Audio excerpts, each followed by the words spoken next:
do.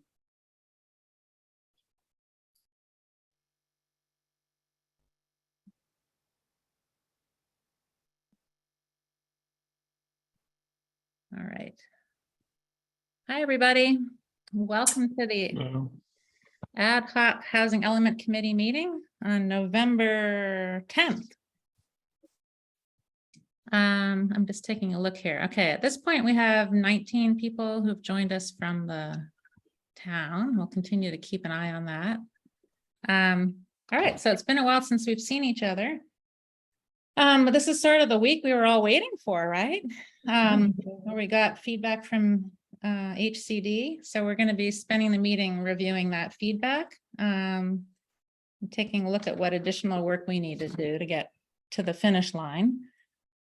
So first we'll go just cover oral communications. I'm going to read from the person's wishing to. I'm sorry, Oh, through we the need chair. to do the roll call. Yes, please. Okay, please, could you help with that?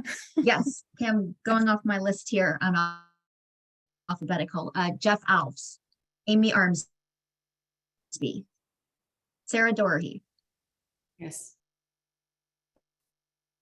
Eric Doyle, Bill Kelly, Here. Ann Koffsill, Here. Andrew Pierce,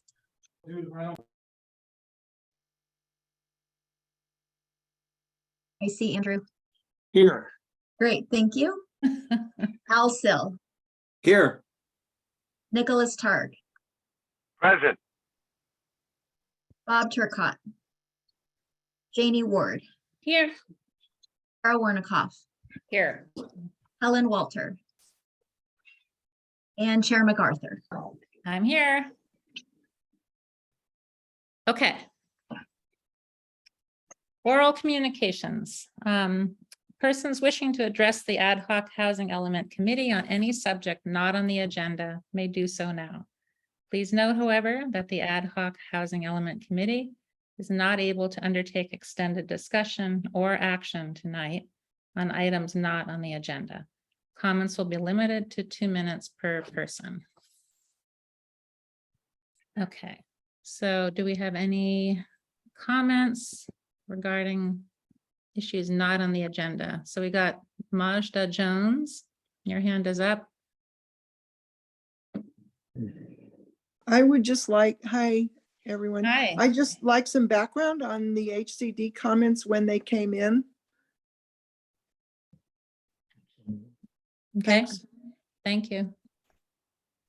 I think you were going to cover that, right, Laura? So we'll wait to do that in the meeting. Okay, I don't see any other hands up from the public at the moment. So why don't we move on to the next section, which is committee discussion. And so here we're going to spend a couple hours.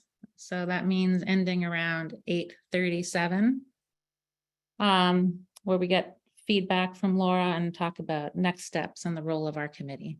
I'm going to turn it over to our amazing team. Go ahead. Thank you. It might not even take 2 hours. Let's see Woohoo. what you think. So I think give me that just would a be great. second. Yeah, give me just a second to share my screen. Okay.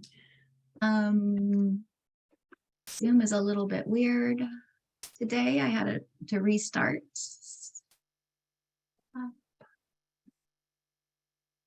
Sorry, I just took on a little whirlwind. Okay, so does that look okay to everyone?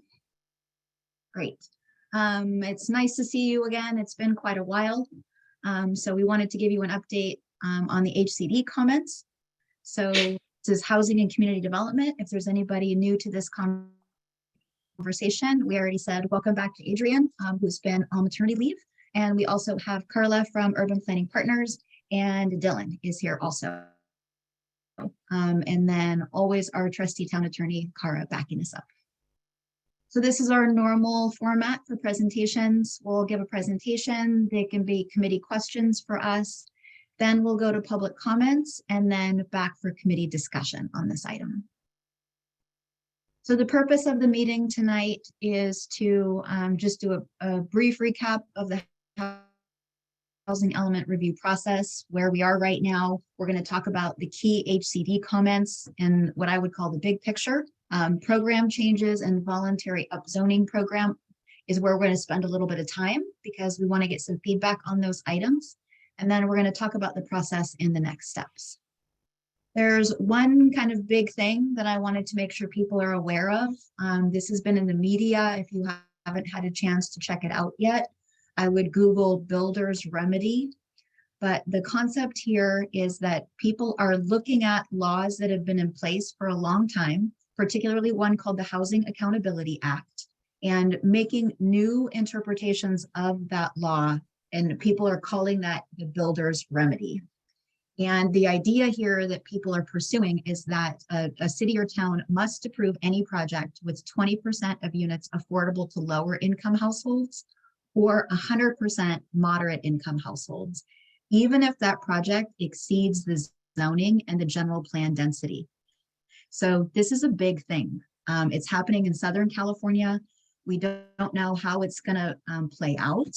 There are significant legal implications for different communities if they don't have housing elements adopted. And so we are really trying to be very conservative and stay on our timeline because it could be pursued if the town doesn't have an adopted housing element that's in substantial compliance with the law and have that adopted by January 31st, 2023. So you've seen these other points before, loss of state funding and penalties and fines, but this new one, the builder's remedy, has become a really important topic. So we just wanted you to be aware of that. Check it out if you're interested. If you've got questions, you can direct them to me and Cara. So that's just background. It's another reason why we have to keep going. So this is a reminder of the last couple steps that you all recall. We had a 30-day public comment period back in the early June to early July. And then there was a couple of planning commission meetings in June and July. And then you had a meeting back in June as we were working on that last changes to the draft to get it off to HCD. Then we met with town council on July 13th and then took their direction and brought everything together and sent our draft housing element to HCD for our initial review on August 11th, 2022. We were hoping to have a phone call with them about 60 days in based on the experience of other cities, but they were busy and impacted, and we didn't end up having our phone call with them until this Monday, approximately a month later than we hoped to have it with them. And then yesterday, we got the actual letter sent to us at the very end of the day. And we distributed that out to the community as soon as we got it. And then we updated the packet for this meeting so you would have access to that letter too. So for any members of the public that haven't had a chance to see the letter yet, you can go to portolavalley.net/housing element. And right there on that front page, there's a big green button that says HCD comments. So that's a way that you can get it. So we have the official letter. We have been waiting for it. Anxiously waiting. And many of you have been reviewing the letters that our peer communities have gotten to try to get a sense of where we're at.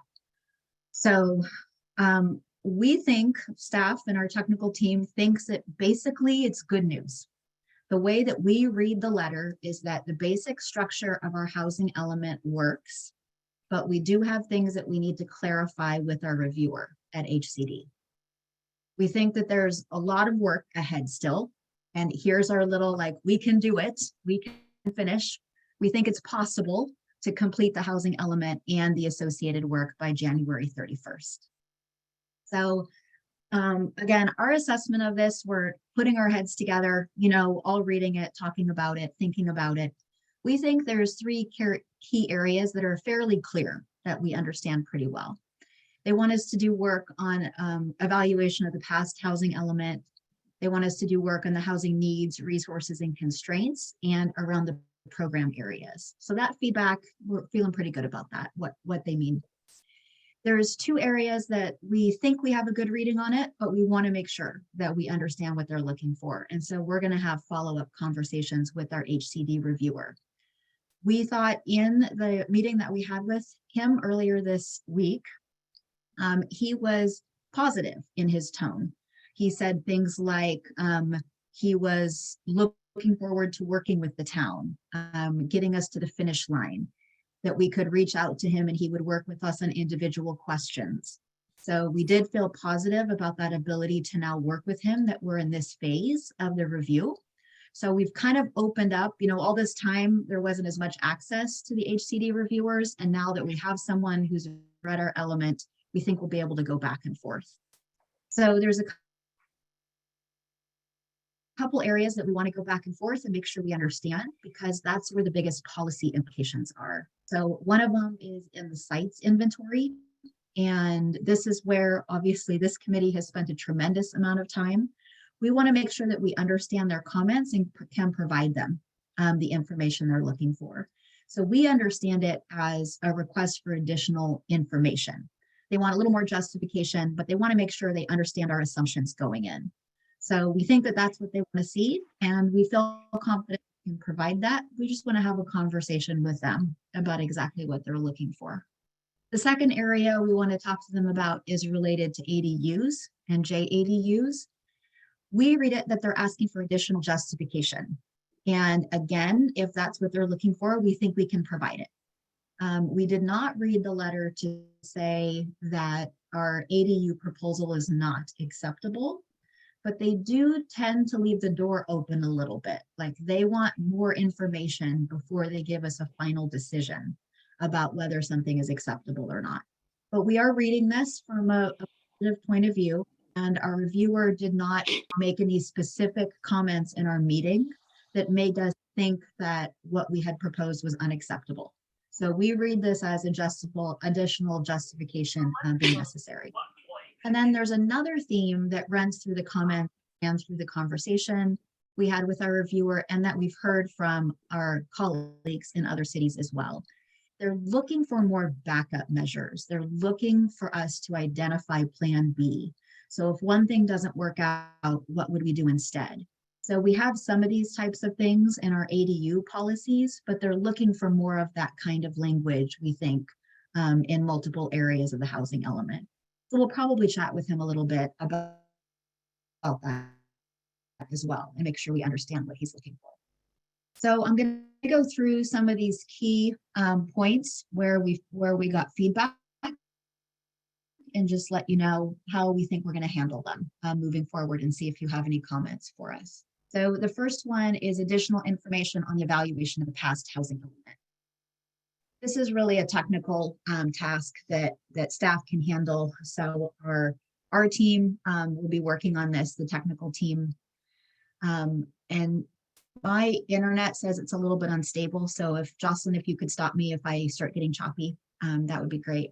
So this is about fleshing out some of the analysis that we already did, providing more detail and providing more explanation of what's been happening. So this is not a policy question, it's administrative.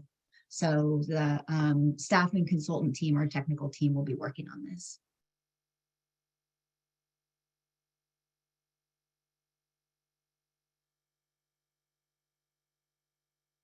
Constraints section. So that's that kind of that overall heading is the AFFH, to affirmatively further fair housing.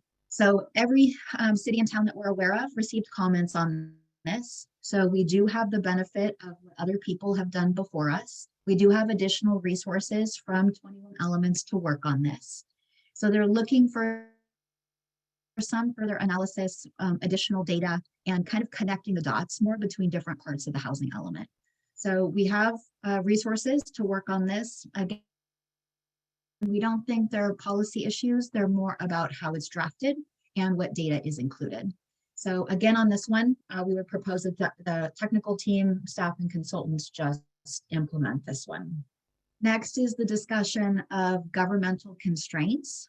And so they want to know more about the development standards in the new multifamily and mixed use zones.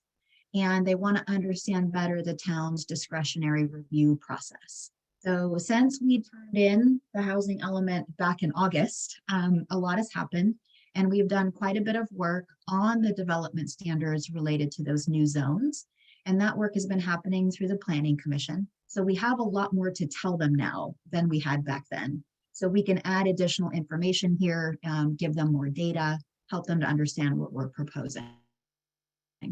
There is a possibility that there can be some policy questions related to our discretionary review process, whether we wanted, what process exactly we want to use for some of these projects. And so our proposal would be for us to implement the straightforward language changes. And if we have policy questions about the process, then those things would be discussed at the Planning Commission level, since they're the ones that have the best knowledge of the overall development review process. Next is the big category where this committee has spent a lot of time working. And that's related to the realistic potential for sites, for the sites analysis, and for the ADU assumptions. So they've given us some quotes. They want to make sure that our sites have realistic and demonstrated potential for redevelopment or for development. They want us to strengthen our assumptions and the data that we're providing them for the pipeline projects, for the opt-in program, and affiliated housing. And then also, there's language about the past performance and the assumptions that we built in. So you'll recall we talked about this a lot, that HCD recommended an approach of taking the average of the last 3 years of ADU production, but we didn't think that was a good measure of what the town could produce in the future, that those 3 years weren't representative.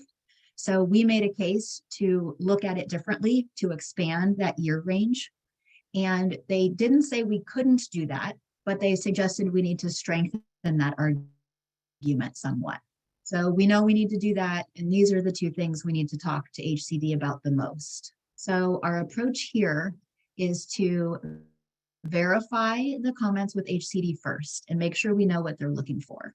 If it's just language, if it's just technical things, then staff would implement it.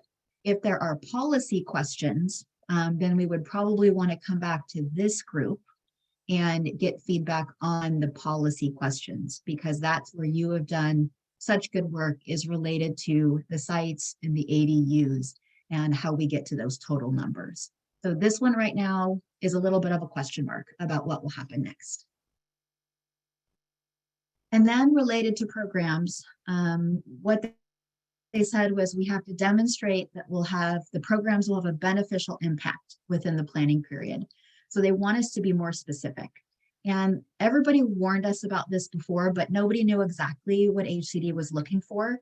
But now that more housing elements are getting certified, we have a better sense of what they're looking for and how specific we need to be. So they want us to list real actions, not just concepts, and then have timelines, specific objectives, who's responsible for doing it. So they called it meaningful and specific actions and objectives. So when we had the phone call on Monday, our reviewer gave us a list of programs. He just read them off real quick and we wrote them all down, and we started working on those because that was something that we could get started on while we were waiting for the official letter to come in. So we started working on those revisions. And so what we included in your updated packet that we sent out to you yesterday, I believe at the end of the day, is we gave you an example of how the programs could be updated. So we sent you the programs with track changes and with notes on the side. And then we also sent you a clean copy so you could take a look at that and get a sense of how those changes would come together. So as an example, in program 1-1, this was a big one. It was like create the gateway land use classification and create zones and create development standards. So there was a lot in there. So what we did was we reorganized that, we broke it up into sub-programs, added more detail, and clarified the timeline. So we wanted you to have an example of how that would work, of how we could update the programs to be more consistent with what HCD is looking for. So we were hoping you had a chance to take a look at those. We also have slides if you want to look at them in particular. We've got slides you could look at if we want to talk about those programs. Staff is happy to do so. But our approach for the programs is that we would make those types of changes that are just administrative, and then we would flag any that we think represent real policy changes. And then there could be discussion around those policy changes. We don't think there's a lot in there, though, that rises to that level of being a true policy change. So an area that we really wanted to get some feedback from you is related to the upzoning program called the opt-in. You know, it evolved quite a bit in the course of this whole conversation. And so this is the language that is in the draft housing element with one addition that's underlined. And so I'm just going to recap because it's been a little while since we talked about this. What we landed on was creating the voluntary upzoning program that would allow property owners with the sites 1 acre or larger to develop up to 4 dwelling units per acre. And then the council added with a maximum of 4 dwelling units per lot. So this committee had said, you know, we came around to 4 units per acre through conversation, and then the council wanted a maximum on it so that it couldn't, you know, get any larger than what people were thinking. And then the safety criteria, you'll recall, goes back to previous conversations that you had.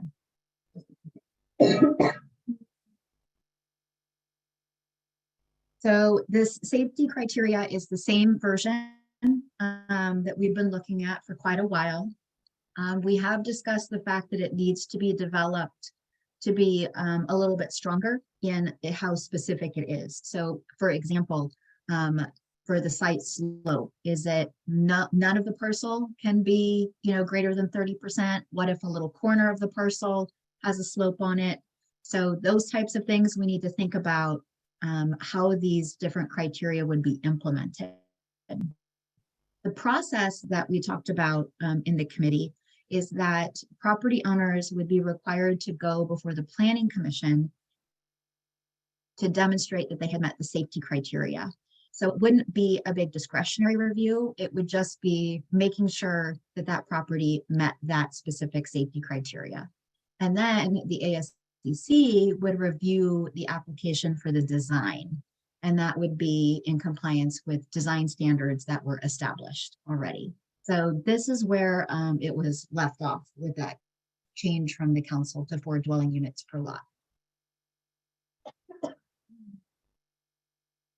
So as we've been talking about this, I wanted to collect for you some of the thinking as this is developed. There's been a lot of different conversation, pluses and minuses around this. And so we wanted to kind of collect, you know, the thinking so far and tell you a little bit about the approach that staff has been proposing to the Planning Commission.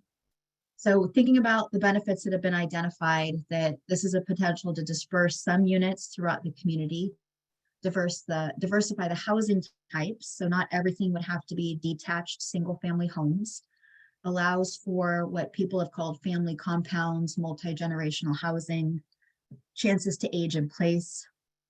There's also been a lot of discussion about it being an alternative to SB 9 and that there could be better results under this program than SB 9 and we could have more local control. We did get positive feedback from HCD and they said that it was an innovative program. That was their word. And they asked if we knew anyone else who had done this. And I said, no, I think we made it up. I think this is a new thing. So they did seem to look at it from a positive point of view.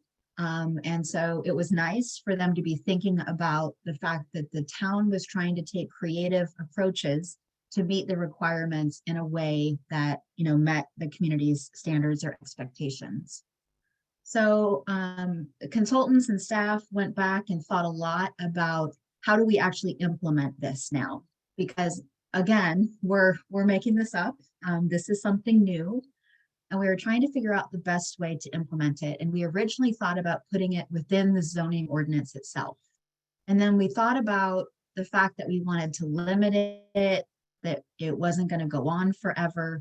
So then we decided the better thing to do was to include it in the housing element itself, to flesh it out and include more detail in the housing element as a program instead of putting it in the zoning ordinance. And that's what we have proposed to the Planning Commission. So we've started to think about it more like a pilot program with a clear ending. And that ending would be when there's a development of 12 units.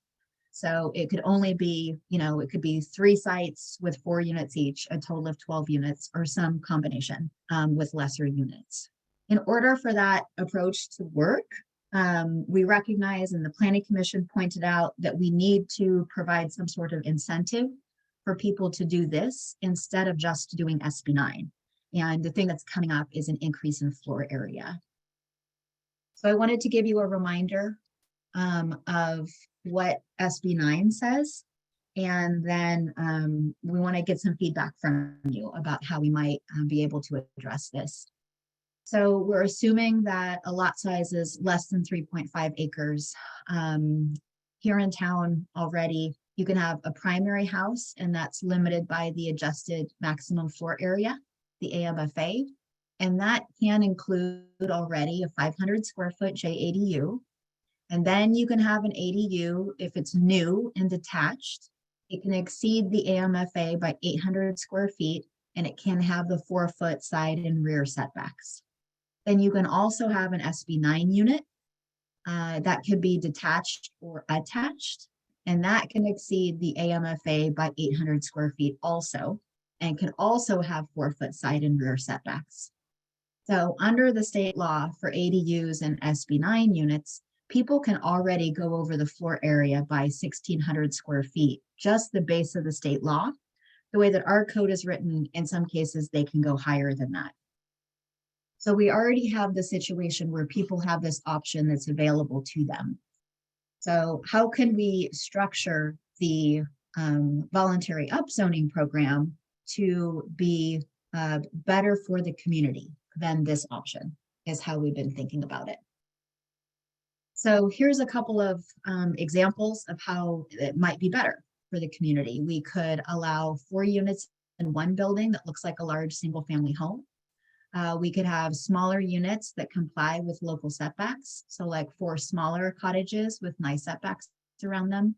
We're drawing on those concepts that we talked about with this committee related to the missing middle housing that really emphasizes blending in with single family home neighborhoods. And in this scenario, we can regulate the setbacks. So we can impose our normal town setbacks, but we need an incentive to encourage this scenario versus just an SB9. So we're thinking about a floor area bonus. It would have to be something we think greater than 1,600 square feet. And we're interested if anyone has any other ideas for incentives that might make this program successful, help it to blend into the neighborhood, and have some good examples of what might be possible. When the council reviewed this, part of their feedback was that they wanted to maintain flexibility in the types of units that people could build. So they didn't want to prescribe that it had to be one big building that looked like a house or had to be small buildings, because they emphasized that each lot in town is truly different and different neighborhoods are different. And so they wanted to maintain some of that flexibility on a site-by-site basis. So these are the areas that we would appreciate feedback from the committee. So on the voluntary upzoning program, we'd appreciate feedback on the general approach, meaning leaving it in the housing element, not putting it in the zoning code, developing it more in the housing element, thinking about it like a pilot program and a local alternative to SB9, and then thinking about the Planning Commission review. The way that it's structured right now, we would have established standards. That's the way it's in the housing element. When we brought it to the Planning Commission, we talked to the Planning Commission about the possibility of discretionary review, like a conditional use permit. So the Planning Commission was considering that. We wanted to see if this group has any feedback on those concepts. And then I think everyone's pretty much agrees that ASCC should do the final design review. And we're thinking that should be based on some established standards, but we just wanted to hear if anyone has any different ideas about it. And what you thought about the idea of a floor area incentive, or if you had any other ideas related to incentives or making that program be successful. So all of that feedback kind of category goes into that section of the voluntary upzoning program. And then second category where we'd like your feedback is related to the programs. So what I just walked you through, like our proposal for staff to implement changes to increase the clarity and the timelines, and that we would identify any policy issues that need to be brought to this body or another body to make sure that we're getting public feedback on policy related things. So these are the main things we're looking for feedback and from the committee tonight. Then I wanted to talk about next steps so we can try to put this in the context of everything else that's going on towards housing element adoption. So next week on November 16th, the Planning Commission will meet to review CEQA, California Environmental Quality Act. We've prepared an initial study in a mitigated negative declaration. And so this will be a chance for members of the public to provide public comments on that. There is a potential for this committee to meet again if people are available and if we need to on November 21st. That's the Monday of Thanksgiving week, which is a terrible time. We acknowledge. So we'll want to talk to the committee about that. We're thinking about your roles and how we're going to move forward from here. Then we've got a series of planning commission meetings because the planning commission then has a really heavy lift to bring all of these materials together. So on November 30th, they're going to review all aspects of the housing element work that we've completed so far. So housing element itself, zoning code amendments, anything else related to CEQA, the very minor general plan changes that we're doing for consistency with the housing element. They're going to start to bring all of these pieces together. So they have 3 meetings in a row where they can kind of build that up and make sure that they've got their questions answered, and so that we've got a full package that the Planning Commission can make a recommendation on December 13th. So that everybody understands how this works with the election. The Planning Commission that's seated right now will make their recommendation on December 13th. And then the following night, December 14th, will be a council meeting where the new council members will be seated. And then the new town council will review the housing element for final adoption in January of 2023. And we expect that to be 3 meetings in a row in January, the 11th and then the 2 following Wednesdays. We think it'll probably take so that everything can be adopted by the end of January. So obviously a very intensive schedule to get to the finish line from where we are. So it's the right time to pause and kind of think about the role of this committee and your role kind of helping us to get to the finish line. So again, to repeat, our current understanding of the HCD comments is that our basic structure and approach is working. Once we confirm with the HCD reviewer, we'll be 100% sure, especially on the site inventory and the ADUs. So most of the changes that need to happen to the housing element are administrative and not related to policy. So if policy issues do come up, then we could schedule another meeting of this committee on November 21st to talk about any policy related questions. But it would be a good time to hear from the committee how you view your role in reviewing any final policy questions. If you feel your work is completed, if you feel like another meeting would benefit the process, we're very interested in hearing that feedback from you. We also encourage committee members to follow the Planning Commission process and participate to the degree that you can. We know the number of hours that you have all spent on this has helped serve the public process for as many of you as you can to engage with the Planning Commission, provide public comments, and just let them know what you think as someone who's been working on this for so long, for well over a year. So that's where we get to the questions point. So the main things, again, that we're looking for feedback from you are these items right here, and also how you view the committee's role as we wrap up this process. If you wanted to talk about the programs, we could pull up slides for that, but I will stop here and we'd be happy to answer any questions you've got. Thanks for that comprehensive summary, Laura. All right, so I just want to mention we've now got 36 people who are participating from our town. All right, so Laura, you want us to just ask questions right at this point, right? In terms of what you Please, presented. yes. Yep. Okay, so we're taking questions from the committee. Hi, Helen. Good to have you here. Hey. Go ahead. Right, and sorry I was late, having problems with my link. Please let the record show that I'm present. Thank you. I am unclear on the 1600 bonus, FAR bonus, something I heard, and could you clarify that, please? Yes, the way that the state law is written already, everybody gets their main floor area, and then they get 800 square feet for a detached ADU, and they get 800 square feet for an SB9 unit. So the state law already lets people go 1,600 square feet over the town's floor area in the form of the ADU and the SB9 unit. But that would have to be separated, right? Not as one unit. It would have to be separated into 2 units, yes.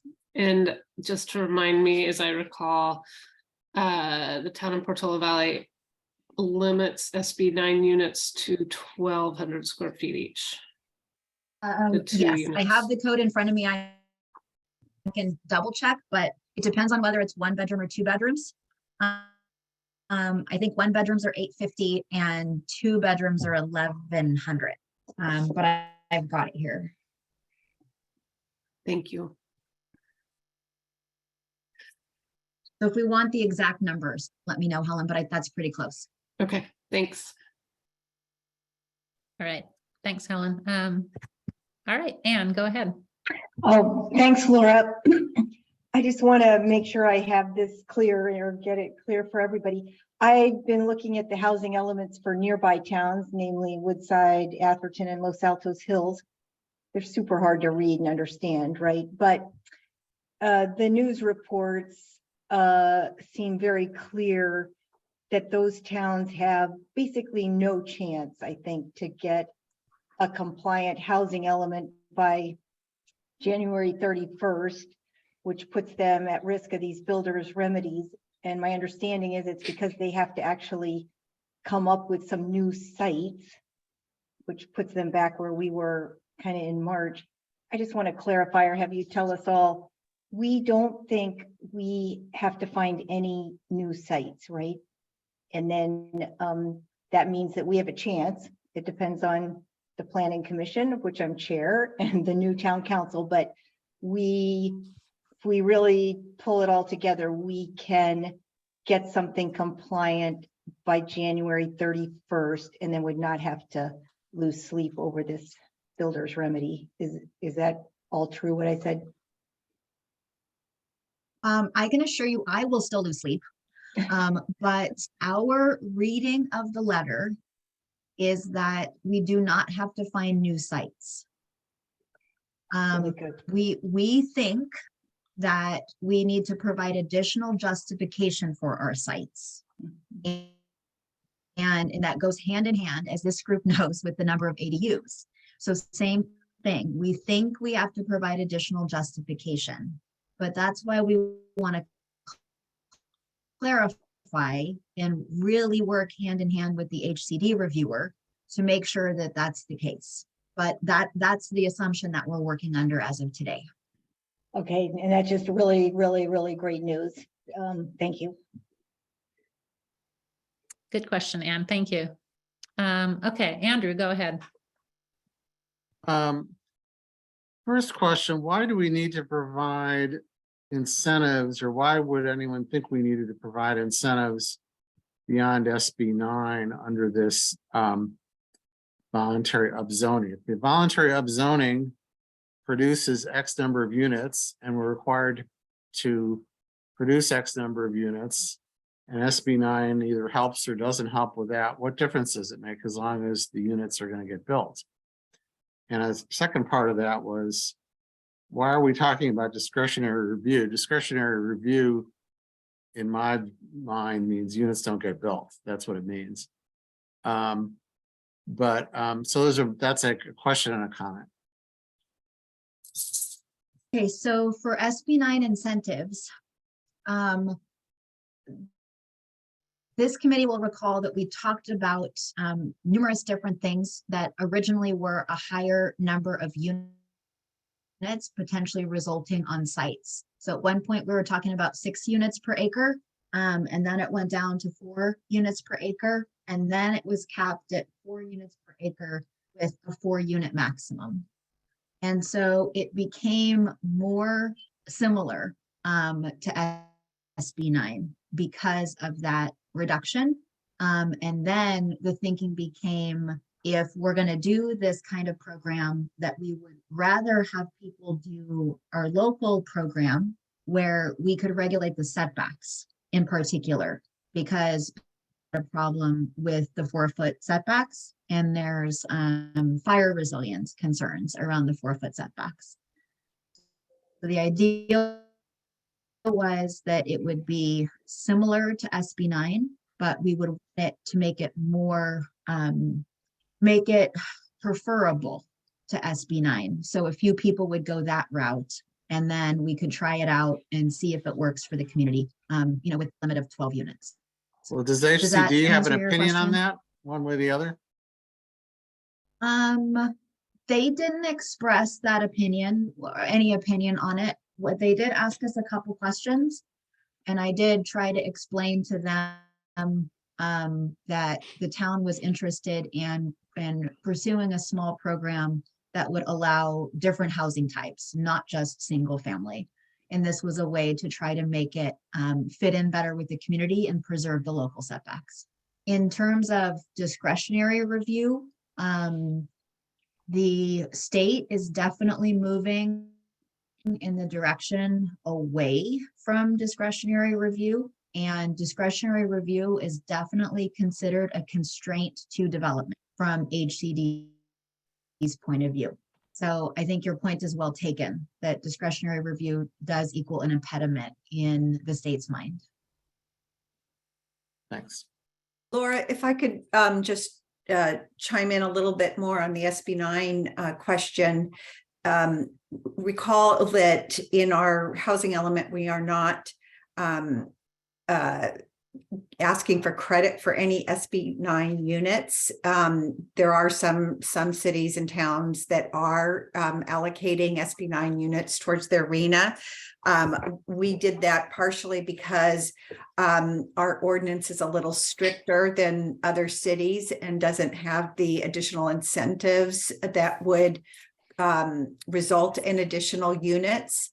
And also, we don't have a track record of SB9 projects like other cities did. And so we don't think that HCD will accept a program that is similar to just a standard SB9 program without some additional incentives. And so that's why we are looking for additional incentives. Also on our phone call, the theme of additional developer incentives was raised, I would say 3 times. So that is certainly something that HCD is looking for across the board, and in particular with the opt-in program. Thanks, Cara. Okay, Sarah Wernikoff, go ahead.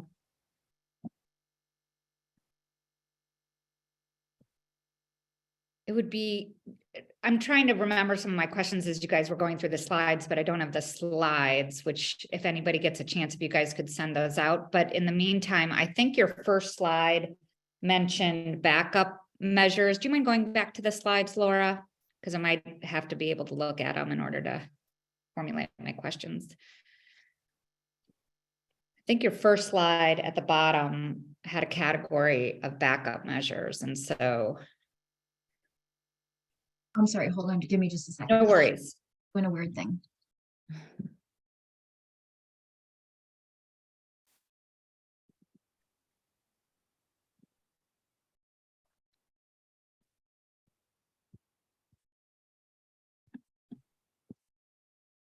Okay, that should do it. There we are. Yeah, the bottom one. So backup measures identify Plan B. So I think in order to be able to comment on technical versus policy, and I think for sure my point of view is, I feel the role of this group is definitely more policy, but it's what's not clear to me is,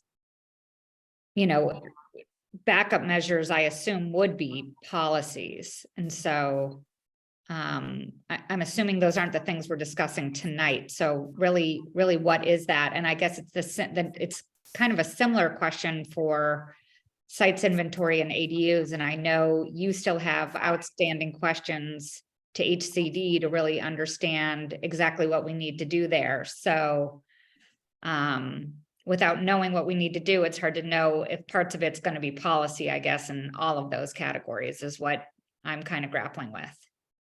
It could be. I agree with you, depending on what conversations we have with HCD. The sites inventory and the ADU certainly could be policy. The backup measures, we haven't had, we obviously haven't had a lot of chance to think about it, right? We've had about 1 day to think about it. But right now I'm thinking about it kind of more like in our existing ADU policies. We have a couple of areas where we say, this is going to be the policy and we're going to evaluate this. And if it's not working, then we're going to add this extra incentive. Okay. And so it's a matter of whether that incentive is like a meaningful policy change or not. So in other Right. words, if adding an incentive is a satisfactory backup measure, a satisfactory Plan B. That was my impression based on the conversation. Where it could be more serious, and I'm hoping like we could justify our ADUs the way they are, but the way they're going to think about it, I believe, is they're going to say, if you're not meeting your ADU numbers and affordability levels, then you have to do something else. Mm-hmm. So that is a policy question. What is the what else? Right. So that's possible. They could take it that far. But I'm not sure yet, again, without having a conversation with them. Right. Because it's like, is the what else more incentives within a program of ADUs, or is it additional sites? That's what is, it sounds to me like you're feeling like they're not thinking additional sites are required. So most of these things would be more expansive policies around the sites that we have in place. That's what we're hoping, and that's what we're thinking. Yes. Okay.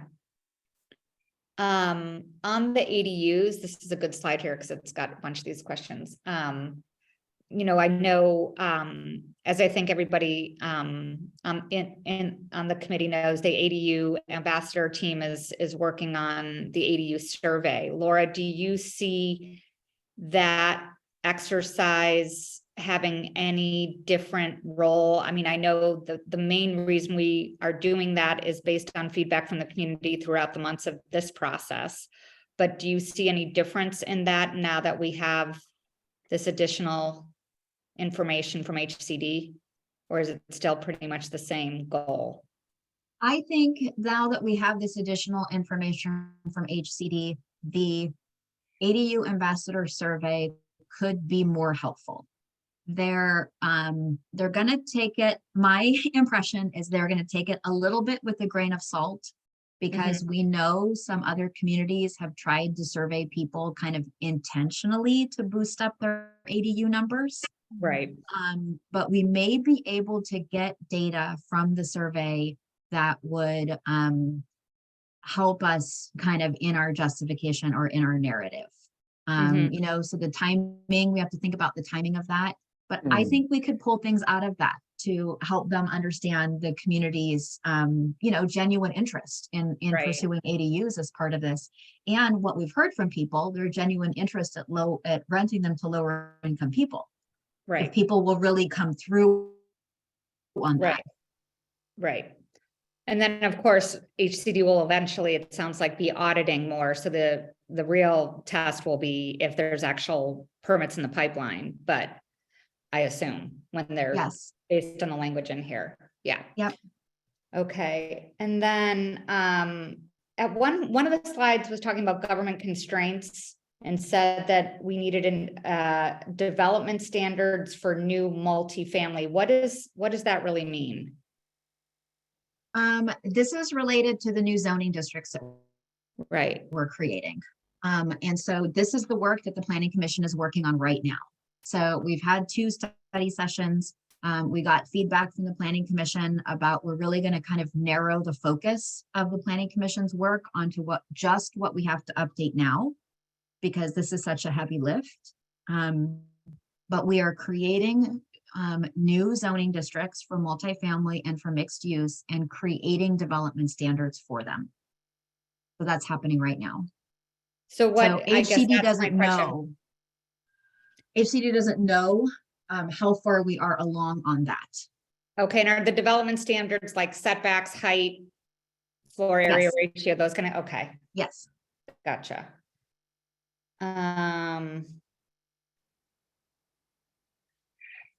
So we're gonna And have the then- best possible answer for this question, which is we're gonna be done in January Right, on right. this. So they're Yes. saying, promise you're gonna do it in the future. We're gonna say, You're we're gonna doing have it now. done. You're Yeah. gonna have it done. Awesome.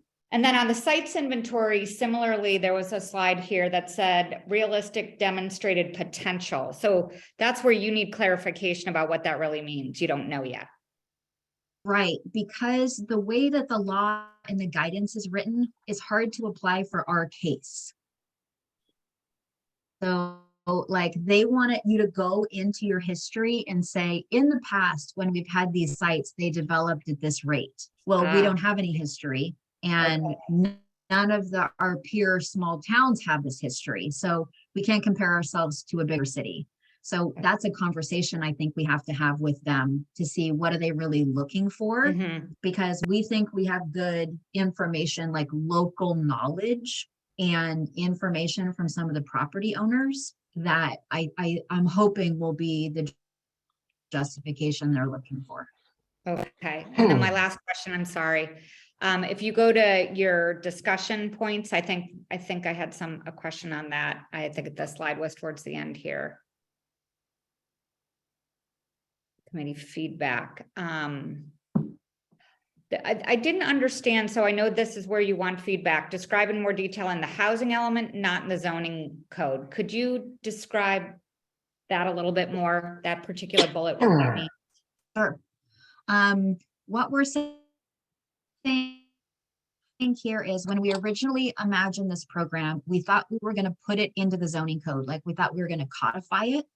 But when we sat down to do that with the people who write the code, it didn't make a lot of sense for something that was only going to be for 12 units. Gotcha. So then we thought about our own affiliated housing program, which has been in the housing element for years, but never in the code.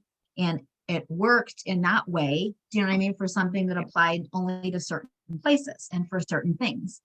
So we thought, since it's a time limited program, we didn't want to have a code that would have a weird sunset. We thought we would just describe it in the housing element itself. So we would flesh that out in the housing element and then leave it there. And then Gotcha. everyone would have to, if they wanted to learn about it, they go to the housing element to read about it. That makes a lot of sense. So the planning commission would still be defining it, but it would go into the housing element instead of the zoning code. Yeah. And then Perfect. because it would live in the housing element, we wanted to get feedback from this group, since you worked on all these different pieces, to Gotcha. give that feedback to the planning commission as we're finalizing it. Thank you. That's it for my questions. Thank you. Great. Thanks for being so thorough, Sarah. Okay, Sarah Dorahy.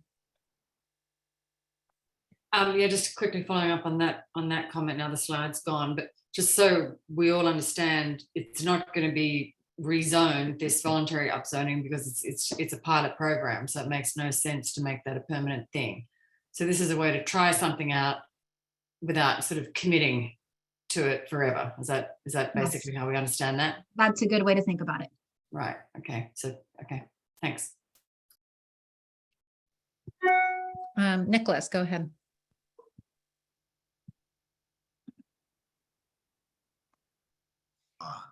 blah, blah, blah, blah, blah. Just following up on that, from a substantive standpoint, we don't care whether the upzoning is in the voluntary upzoning is in the housing element or in the code itself. It's just kind of weird to live in the code rather than the housing element. Is that right? Yeah, we think it's weird for it to be in the code for something that's only going to be 12 units. And So only for a limited amount of time. I don't know. I mean, I agree with you.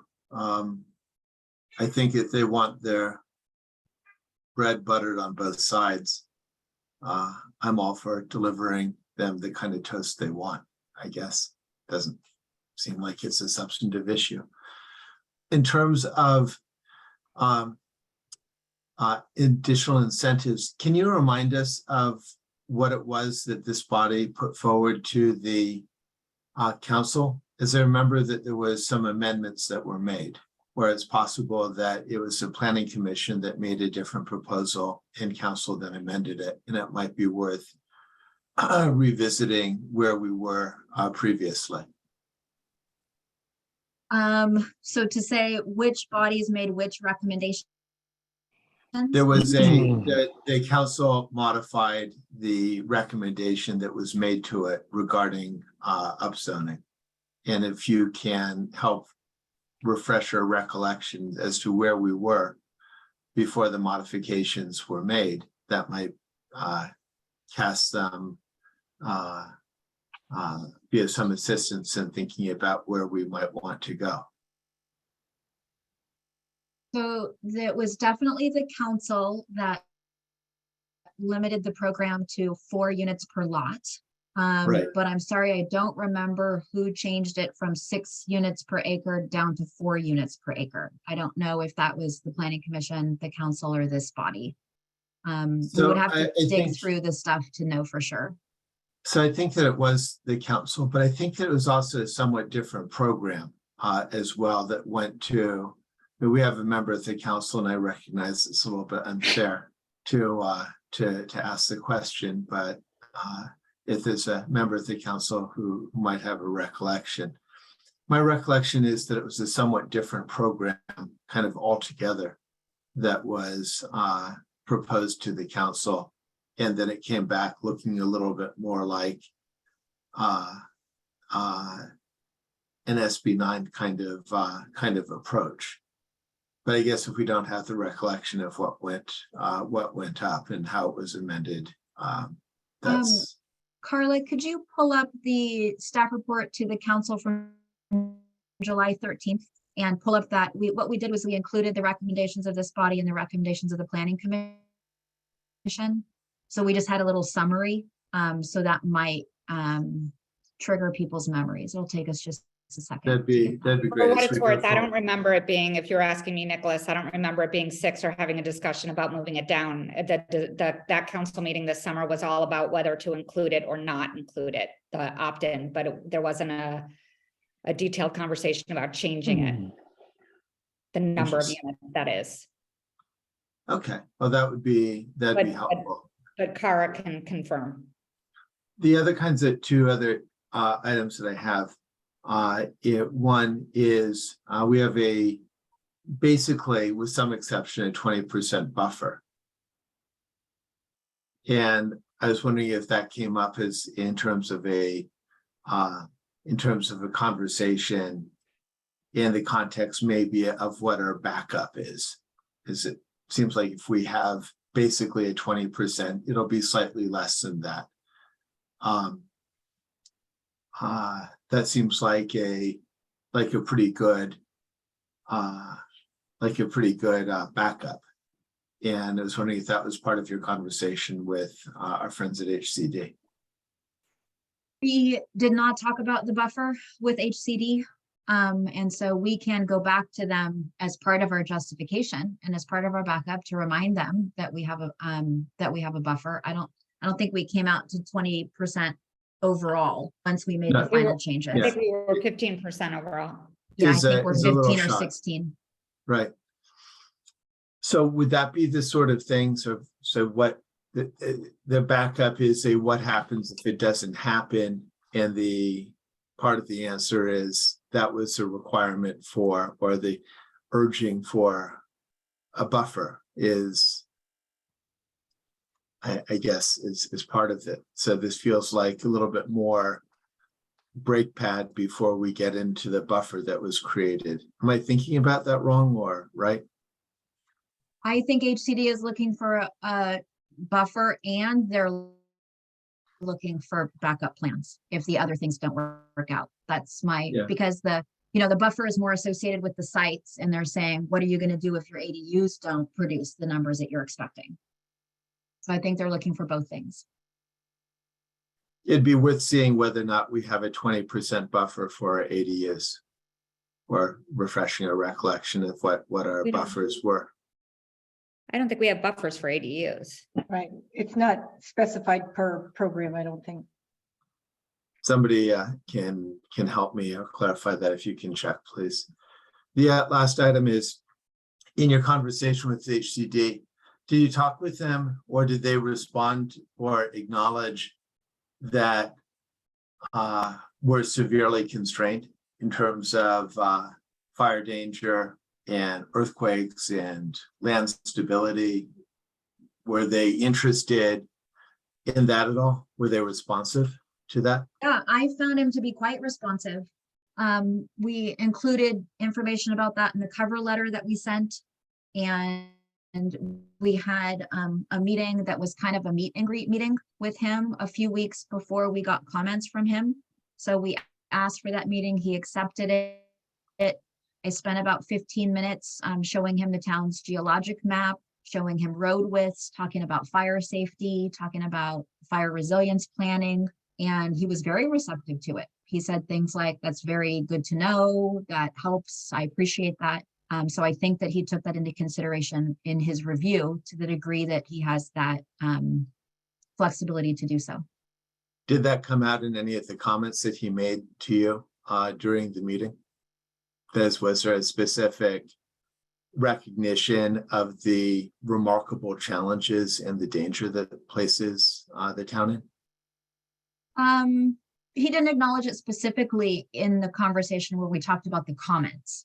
It wasn't really structured that way. He wasn't talking about his assumptions. He was asking us questions, receiving our answers, and then going through a checklist that he had prepared. Got it. So he didn't have any specific questions or observations about the particular risks and challenges at the town? He did not have specific questions about that. Great. I'm interested in where we were previously on the opt-in in the event that, Kara, you might have some insights there. But thank you very much. I appreciate it. Okay, so Carla's going to see if she can bring up the staff report from July 13th. And then Adrian, would you pull up the housing element on page 105 has the buffer numbers so that we can take a look at that next. Carla, were you able to find it? On my screen here. So this is the staff report from July 13th. And I'm just trying to figure out what. So as of July 13th, when we were going to council, at the end of the first paragraph, it says the new program would allow single family residential parcels 1 acre or greater to upzone to allow up to 4 dwelling units per acre. So at that point, we had already gotten to the point of reducing it from 6 to 4. Then the safety criteria is the same as it has been the whole time. And then we talk about the planning commission would review for program eligibility. Then we said it would be detailed in the municipal code. So that's why we're bringing it back to you to say that instead we think it should be in the housing element. Then we talk about there should probably be an incentive such as increased square footage. Then reviewed by ASCC by objective standards. And then we're saying 12 units, so that hasn't changed. Then this committee recommended a sunset or limitation on the program so that it would end. So we said we're still working on a technical approach. Is there a section that says what the planning commission and this committee recommended? That's what I'm trying to remember if that's in the staff report or not. It looks like here we go. Okay, so here's the opt-in program. So this is where we had the policy issue, the staff analysis, the recommendation from this committee, and then the planning commission recommendation. So the planning commission had consensus to remove the program. So that was the vote. So the planning commission preferred to replace it with an SB9 and just have count units from SB9 instead. So that's, I think, a pretty good reflection of that record.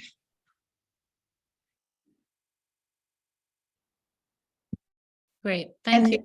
And then prior to the formulation of the opt-in plan, there was a proposal to designate 6 or so properties that could be upzoned up to, I believe it was 6 units at that time. So that was the first sort of initiation of that program. Okay, does that do it, Nicholas? Thank you, Carla. Okay, That's helpful, Tara. As I remember, we discussed that and thought that there was a version of that that also came out of this body. And I know that Craig and I had then teed off of that. And honestly, I didn't remember that we just recommended ultimately to pull the whole thing from the PC. okay. Helen, your hand is up. Are you? I do. Yes, I still have some more questions that have come up because I jumped in the beginning. You're done with your questions, Nicholas? Okay, thank you. All right, go ahead, Helen. Thanks, Jocelyn. So question about the sites. I just reread the letter from HCD and about furthering fair housing. And can I just, this is off of Anne's question on the site issue. Is there any concern about, or do you feel like we are justified where with at the Ford Field site? And, or is there any concern about the furthering the fair housing?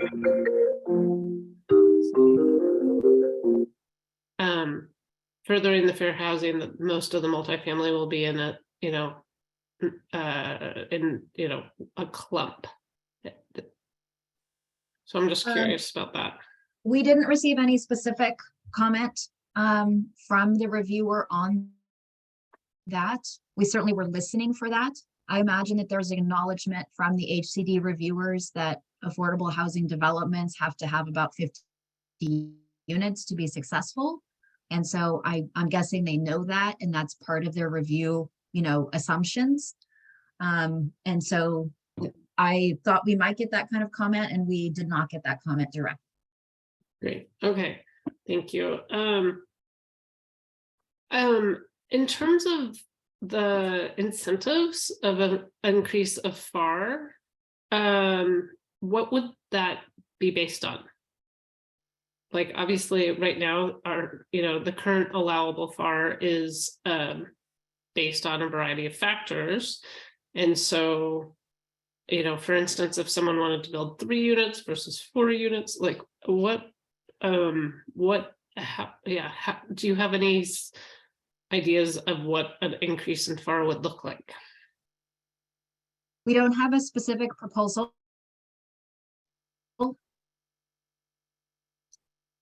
I think Laura's breaking up. Is that just? What I mean, so should it be, you know what I mean? How should something like that be structured? If you have an idea, that would be really helpful. Could you actually, you broke up. Could you repeat that? Sorry, about how, I'm sorry. Usually my internet is good. It's just a bad night. It happens. I'm gonna try to turn off my camera and just let me know. Okay, so we've done some thinking about it. And so we think that a floor area bonus would have to be more than what is already allowed by SB 9 for it to be like a local incentive. But exactly how much beyond that, we have to think about and analyze. And it is a judgment, it's a policy question. So if you had feedback on that, so like if you were going to do, an example would be if someone did all 4 units on their site, should they get more floor area? Should they get less? You know what I mean? Do we want them concentrated on a few sites up to the 12 units? Would you rather see them spread out over multiple sites? So those are the kinds of things that would be helpful if this committee has opinions about that so that we can write some language. Great. Okay. Those are my questions. I think, thank you. Great, thanks, Helen. Okay, so looks like committee questions are done. We'll turn now to members of our town who are participating. We've got 38 people on right now. So David Cardinal is first up with a question. Oh, sure, thanks. First, I love the idea of more flexibility as to how we develop ADUs and JDUs. It could be a caregiver or even us. But whether they will count as low income or affordable housing, I think we've been given a pass for the last 15 years based on some kind of questionable science. So I think there will be real teeth in this cycle put behind actually making sure those properties or units are truly below market rate housing and not just guest houses and pool houses. So whether we, Portola Valley, want to commit to 150 or so 55-year or 50-year deed restricted below market rate rental units in our backyards, I think it'd be spectacular, right? I'm not against it, but I don't think that's what the ADU, what most citizens believe about ADUs. They want to sell your property in 5 years. They don't want a deed restriction. They might want to give it to their in-laws.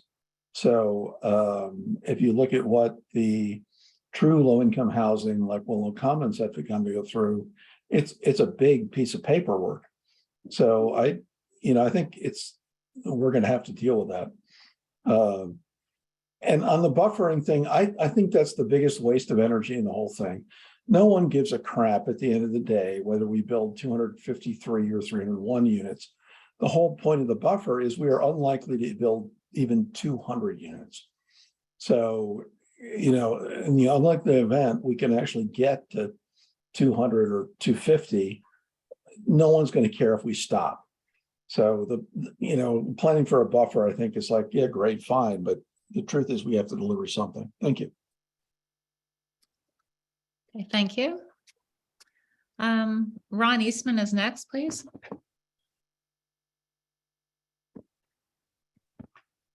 Yeah, hi, can you hear me? Yes, loud and clear. All right, thanks for taking my question. I wanted to ask Laura, where in Portola Valley would a builder's remedy development project occur?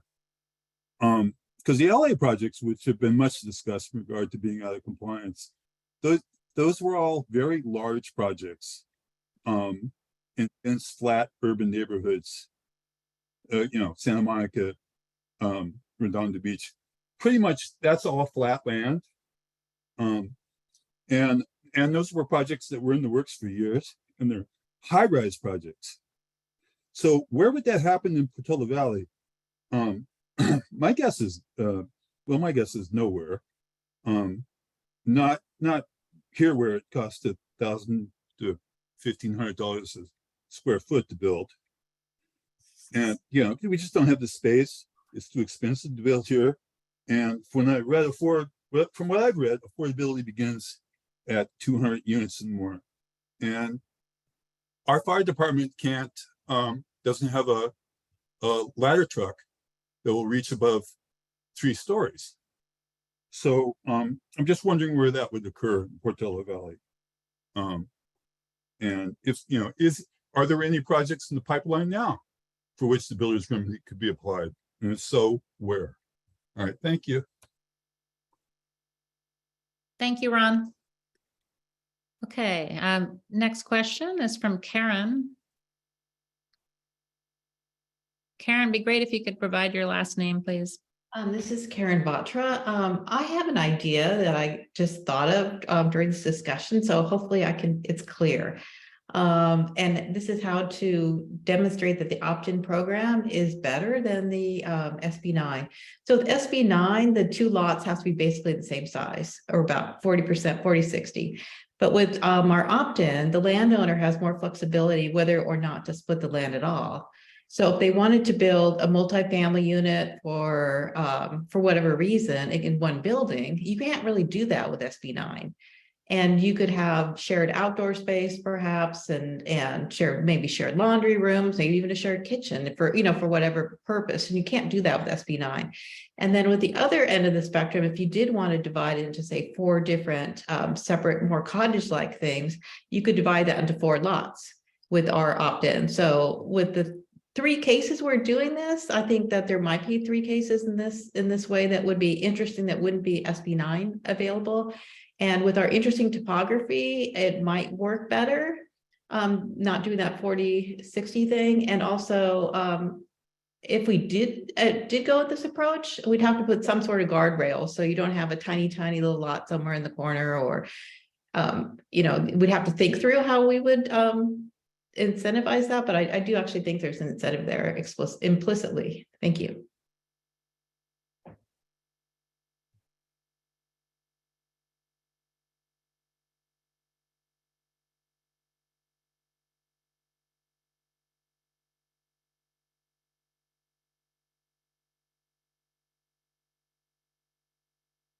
Jocelyn, you're muted. Sorry about that. I have a cat that meows intermittently, so I'm like on and off on the mute. Okay, next person up is 678-7562. It'd be great if you can identify yourself, please.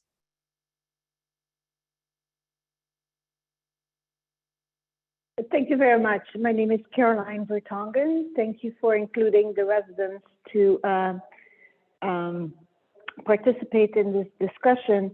I'm still not clear, so I really liked Commissioner Targ with his questions, but can we, I hope that the planning director can revisit and tell us again what the 6 sites or the 6 sites that were approved for the opt-in zoning. I am, I'm glad that the planning director mentioned that there is a different interpretations of how you perceive the letter.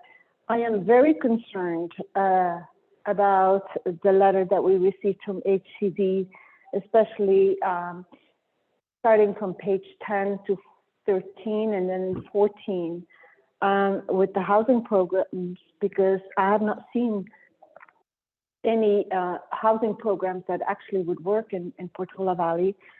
But yes, we need additional information. I have raised this on several or during several committee meetings, starting from the planning, ASCC. There's a lot of information that is missing. Every document that was submitted to other government agencies like ACD regarding the housing element, the safety element, it was not, it was just stating a paragraph, and there was no substantiated evidence. So once again, we have raised issues for several years. There's a problem with our water. There's a water with the quality of the water. There's a problem with water pressure. This all results in problems with public safety. We have raised issues with traffic, and it's not being resolved. It's just being ignored. It's just being covered up. This is not how we operate, and this has been going on for the last 5 years. And please keep in mind, this body should know we have been operating under a deficit for the last 5 years. So I would like to know what housing programs are there. We all want to contribute. Many of us want to build or buy into that program for ADUs or junior ADUs, but we have not heard any specifics. We want to know what are the specifics. Thank you. Thanks so much for your comments and questions. Okay, I don't see any additional hands up from the public. Okay, one more. Christy Corley, go ahead. You've got 2 minutes.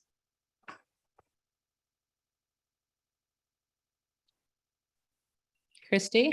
Yes, I would like a little bit more clarity on if the Planning Commission recommended SB 9 and the Planning Commission did not recommend the opt-in plan. We need for clarity on that.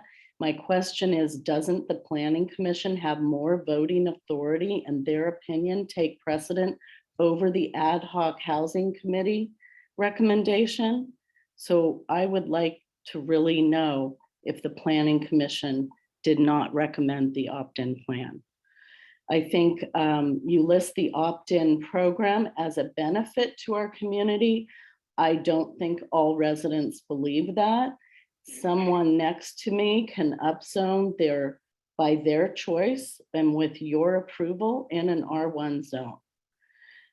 So now you're saying that opt-in is suggested at 4 units per acre, but now you're saying the council, our town council, wants it to be 4 units per parcel, which means smaller parcels could get 4 units.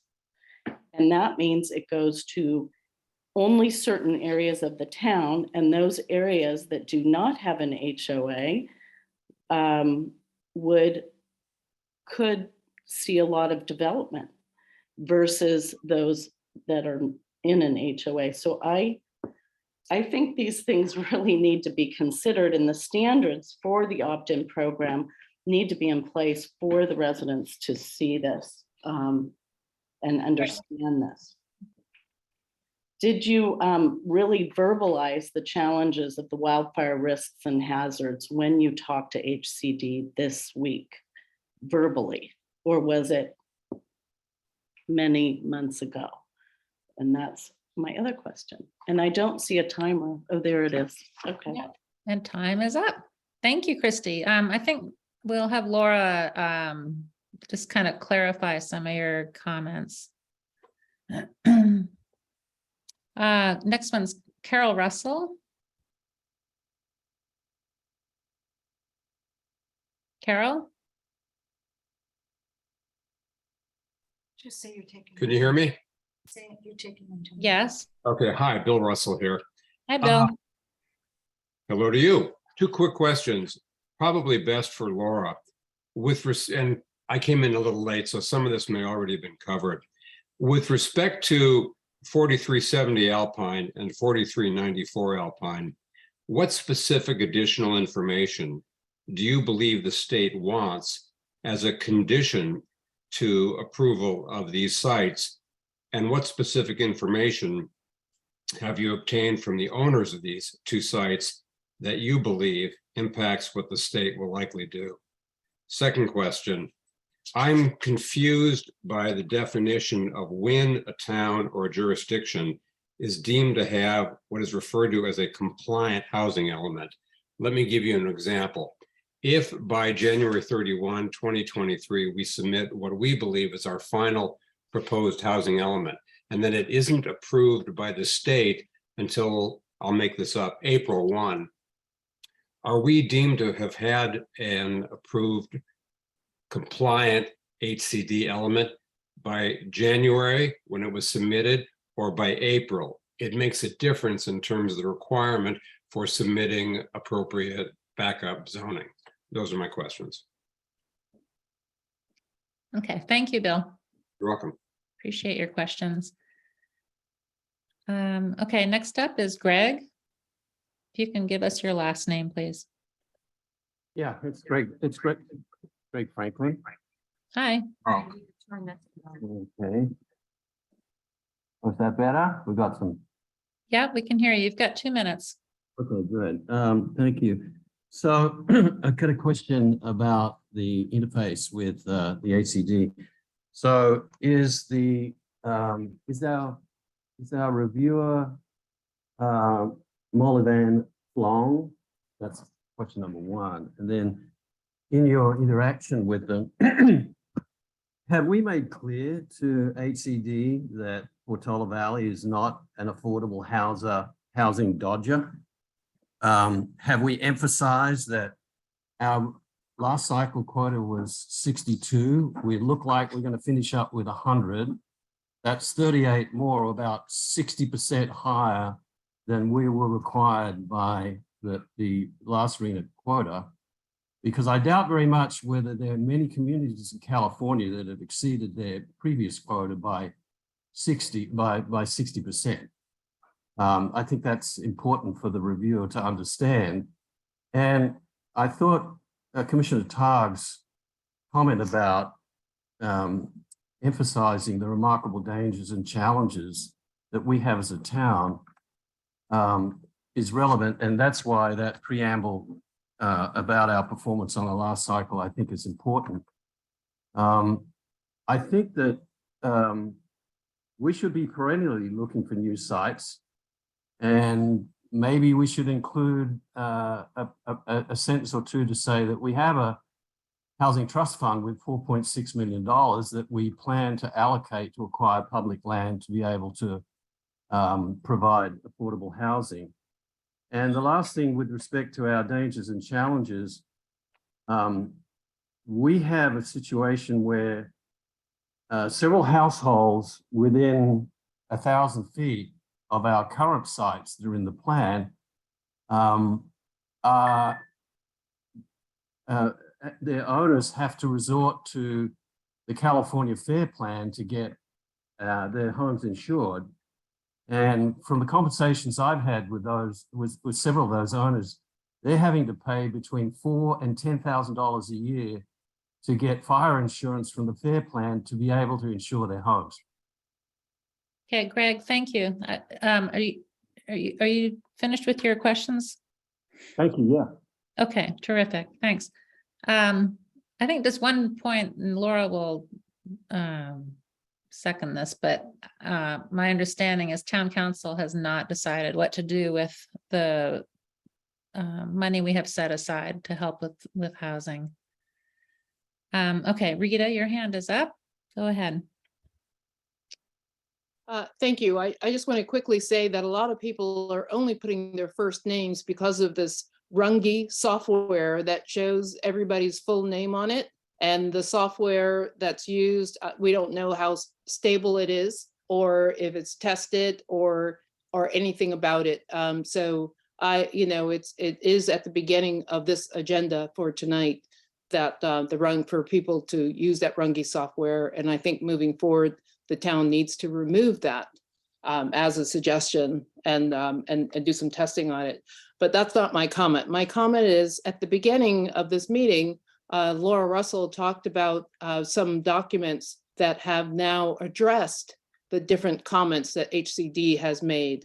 And it would be really great to see all of those proposed documents, which ones have been finished, all put together so that we can see, this point, this is addressing it, and make sure that the residents in this town have actually reviewed those documents and, we're okay with it instead of the draft documents that have been recently proposed in different meetings and saying that those are the documents that answer the questions that HCD is proposing when those documents have not been approved by planning, have not been approved by the town council, have not been reviewed by the residents.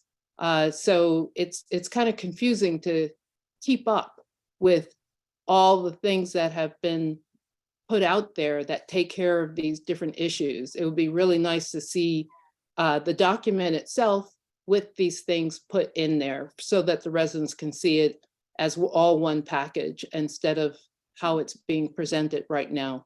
Thank you. Thank you. So I think Laura will review what the process is going to be, okay, in terms of documents.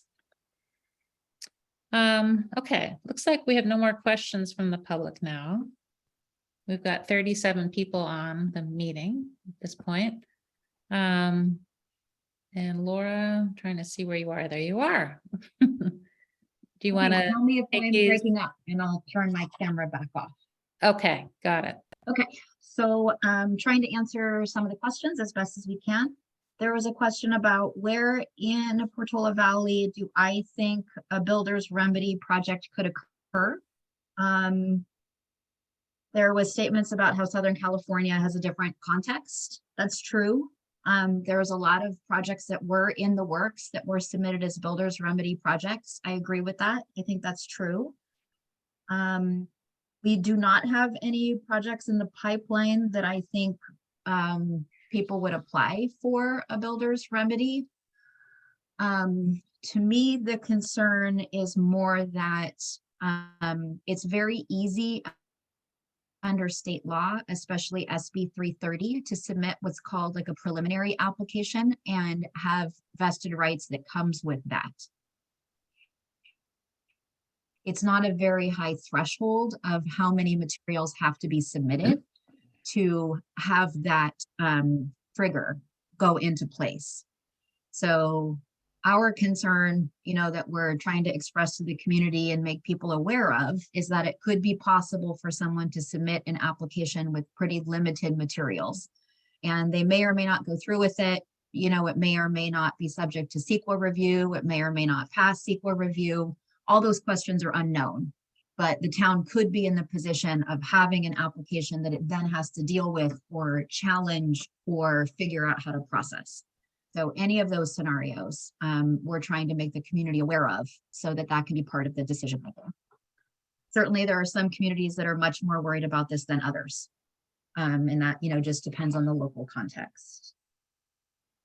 Okay, there was questions about Planning Commission recommending SB 9 as opposed to opt-in and the authority of the Planning Commission. So as we showed in the staff report from July 13th, when the Planning Commission considered this opt-in, they recommend removing it. And including overall, there was a vote. And it was a split vote, as I recall, but there was a vote and people recommended removing it overall. And so that was the Planning Commission's recommendation up to the council. The council was in the position of balancing those different policies and making a decision. So it's up to the council to decide what feedback is most important to them. I'm sorry, I'm going to turn my camera off again. I apologize for this. In terms of the Planning Commission's authority, the Planning Commission does have specific authority in state law as a recommending body to the town council. That authority is preserved in our process. So that's why the Planning Commission has all of these meetings in a row, so they can review all of the materials that they're required to under state law, the general plan amendment itself, the zoning code that implements it, and the CEQA all requires a recommendation from the Planning Commission up to the town council. So they do have that authority and it has been preserved in our process. There was a question about the 4 units per acre and the possibility of smaller parcels could then get 4 units. And so this is one of those times in zoning where the more restrictive rule applies. So you can have 4 units per acre up to a maximum of 4 units. So smaller parcels could not have 4 units. It would be based on their lot size. There was questions about what specifically in the letter do we think will have to supply additional info about the 2 properties on Alpine. So what in the HCD letter, are we noticing, and what information do we think we're going to have to provide to them? We haven't gotten that far in our analysis. So we've just been working on this for a day or so, about 24 hours. So we haven't gotten that far. Then there's a question about what additional information have we obtained from the property owners? And we have not obtained any additional information from the property owners since what we reported in public at the last Planning Commission meeting. So there's no additional information since then. So I have nothing else to report there. There's a question about what is considered to be a compliant housing element. And this is the $1 million question. So I'll try to answer it, and then Kara can chime in as well, because I'm trying to give it in my the way I think about it, and then Kara perhaps can give it in legal terms. So the way that I'm understanding the law is that we have to be in substantial compliance with the state law to withstand a builder's remedy type of project. So when we adopt the housing element in January, we will make written like findings, like the Planning Commission and Council does when they make approvals. And we'll put in writing why we think our housing element is in substantial compliance with the state law. So we're going to take that step to put on the record why we think it is. And then once we have adopted it and made those findings, we'll send it to HCD and continue that process with them to get a final certification. So we hope and think that that would stave off any kind of builder's remedy issues. And then when it's approved by the state, then it would be both certified and substantially compliant with the state law. There's a question about our HCD reviewer. And yes, it's Mola Van Flong. I'm not sure how to pronounce his last name. He's the person we've met with a total of 2 times. One was the preliminary meeting that I mentioned, where we talked for about half an hour. We did talk about how the town has had an interest in supplying affordable housing. We told them about the housing strategic plan, council's actions over the last 5 to 6 years. We did tell them that we've exceeded our RENA for this cycle. So we told him all those things in the meeting that we had with him. In terms of the trust fund, we didn't specifically say that we have a trust fund, but our housing element does say that.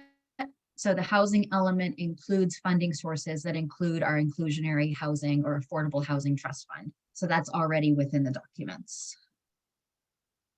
And then in terms of the last comments related to the documents themselves and the desire to put the pieces together so that the residents can review it, that will happen at an upcoming step. But the only thing we've changed so far in the 24 hours that we've been working on this are the programs that we gave to this committee for the meeting tonight.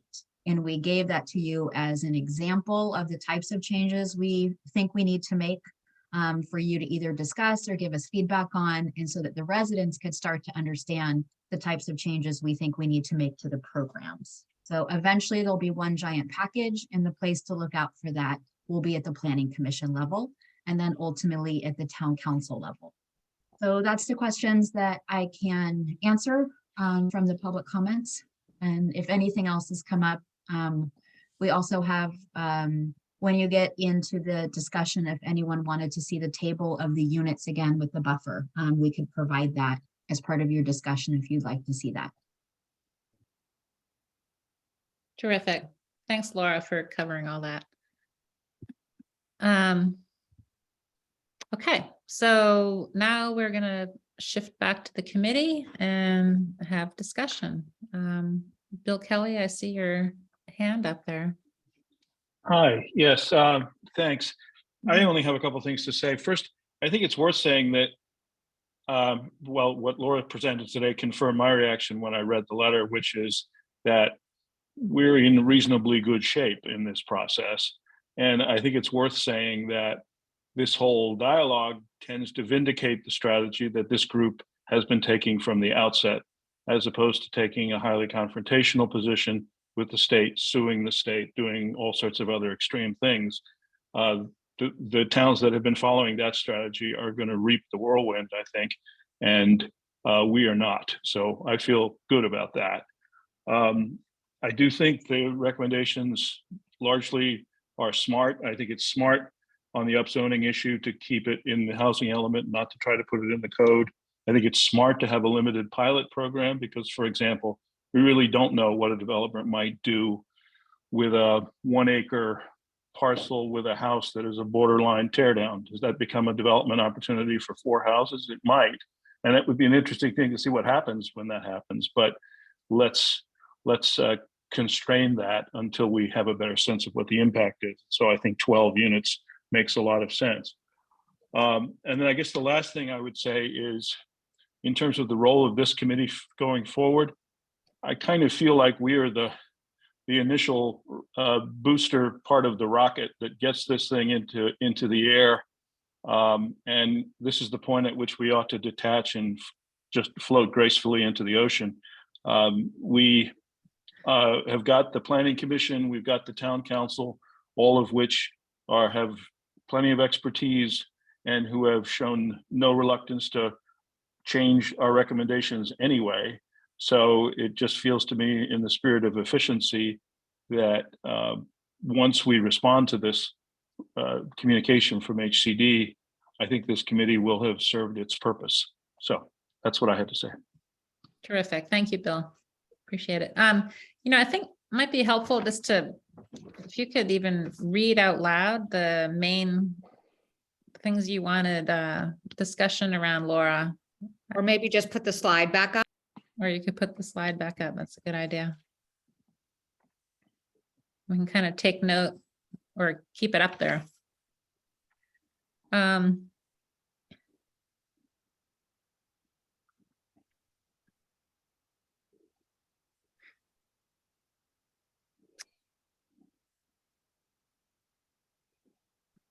Okay, is that okay for everyone?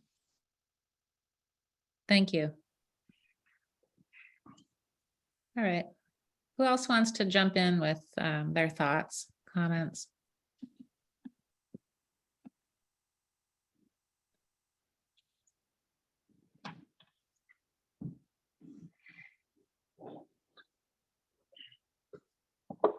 Okay, Sarah Dorahy, why don't you go?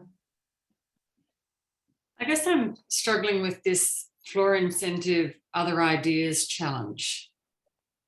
I mean, really and truly, what I don't even know where to begin on that one. So in order to, with this pilot program, to see, the idea is that we would like to encourage people to do this so that we can have, a variety of housing dispersed among the town, which sounds nice and reasonable. It sounds like it would fit in with the Portola Valley way of doing things. How do we incentivize people to do that? I'd like to have people throw some ideas out to get my juices going, because I can't even work out where we would start on that. Okay. Al, do you have any specific comments on that? I do, yeah. Okay. Thanks. You can help get Sarah's juices going. Come on. Okay, let me see if I can help. Yeah, I actually kind of leveraging off what Karen Vatra had said. I'm not sure that we need to incentivize with any more area, because I think there are advantages in terms of flexibility of the configuration of the lot.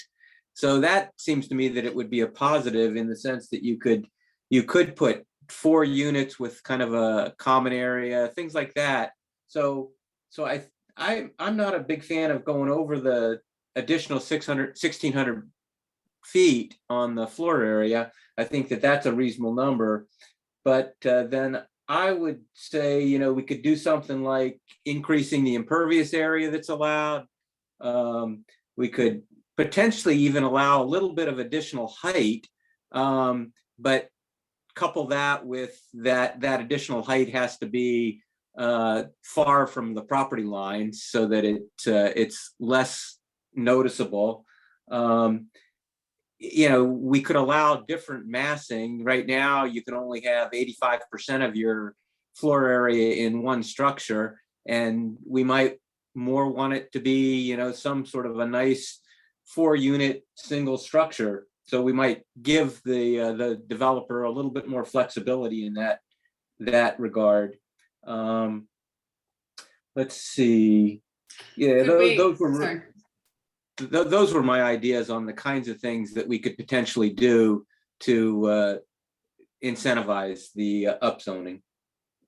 Could we help fast track maybe the process if people were willing to do things that sort of fitted more into the village concept, like Karen suggested having a communal area or, like little sort of, townhouse type suggestion with a common garden area, that type of thing, or more. I mean, in the greenery. long term, I think that we could move towards fast tracking if this really pans out. It's tough to say that we would fast track stuff when it's the first time we would have ever seen it. So Right. it's a little tough. This first 12 units is kind of, as Laura's calling it, a pilot program. And those I think are going to take a little bit of effort. If it ends up working out well and the town likes that direction, maybe in some future program, the next time we do a housing element in 8 years, then maybe we could increase the number and reduce the oversight. But that would depend on how well these first ones work out. Could we provide model designs? I don't think you could provide a model design for something like this because each lot is going to be so unique. Individual. I mean, a model design, I think, is a good concept for ADUs. And even there, it's a little tricky just because the lots in Portola Valley aren't all flat and they have a lot of unique characteristics. But I do think that there's a lot more potential for model designs on on ADUs as a way to help people do more ADUs. I think model designs is a good suggestion. Or perhaps preferred concept. Perhaps I should have used that, like preferred concepts, because again, I keep coming back to the roadblocks that we have with residents in the town. It's losing the rural feel of Portola Valley. So if we had, some model concepts, preferred concepts that would fit well into the Portola Valley vibe, then maybe if people were using this voluntary upzoning, if they were willing to fit into that model or various models that would fit, different landscapes and topography and everything else, then maybe that would be a way to make these things move a bit faster and make it less onerous for someone who wanted to do this. Yeah. Through the planning process. Mm-hmm. Anyway, that's it. That's all I got for now. Great, Sarah. Thank you for getting that discussion going. Al, do you have more you want to add on? I had a That was few other helpful. comments on the other items. You want me to go now, or do you want me Yeah, to why wait? don't you? Go ahead. And then Okay. others can chime in on whatever, any aspect they want. I'm very positive on the general approach that Laura has recommended. I think describing the voluntary upzoning in the housing element, not the zoning code, I think makes complete sense. I like the pilot program, local alternative to SB 9.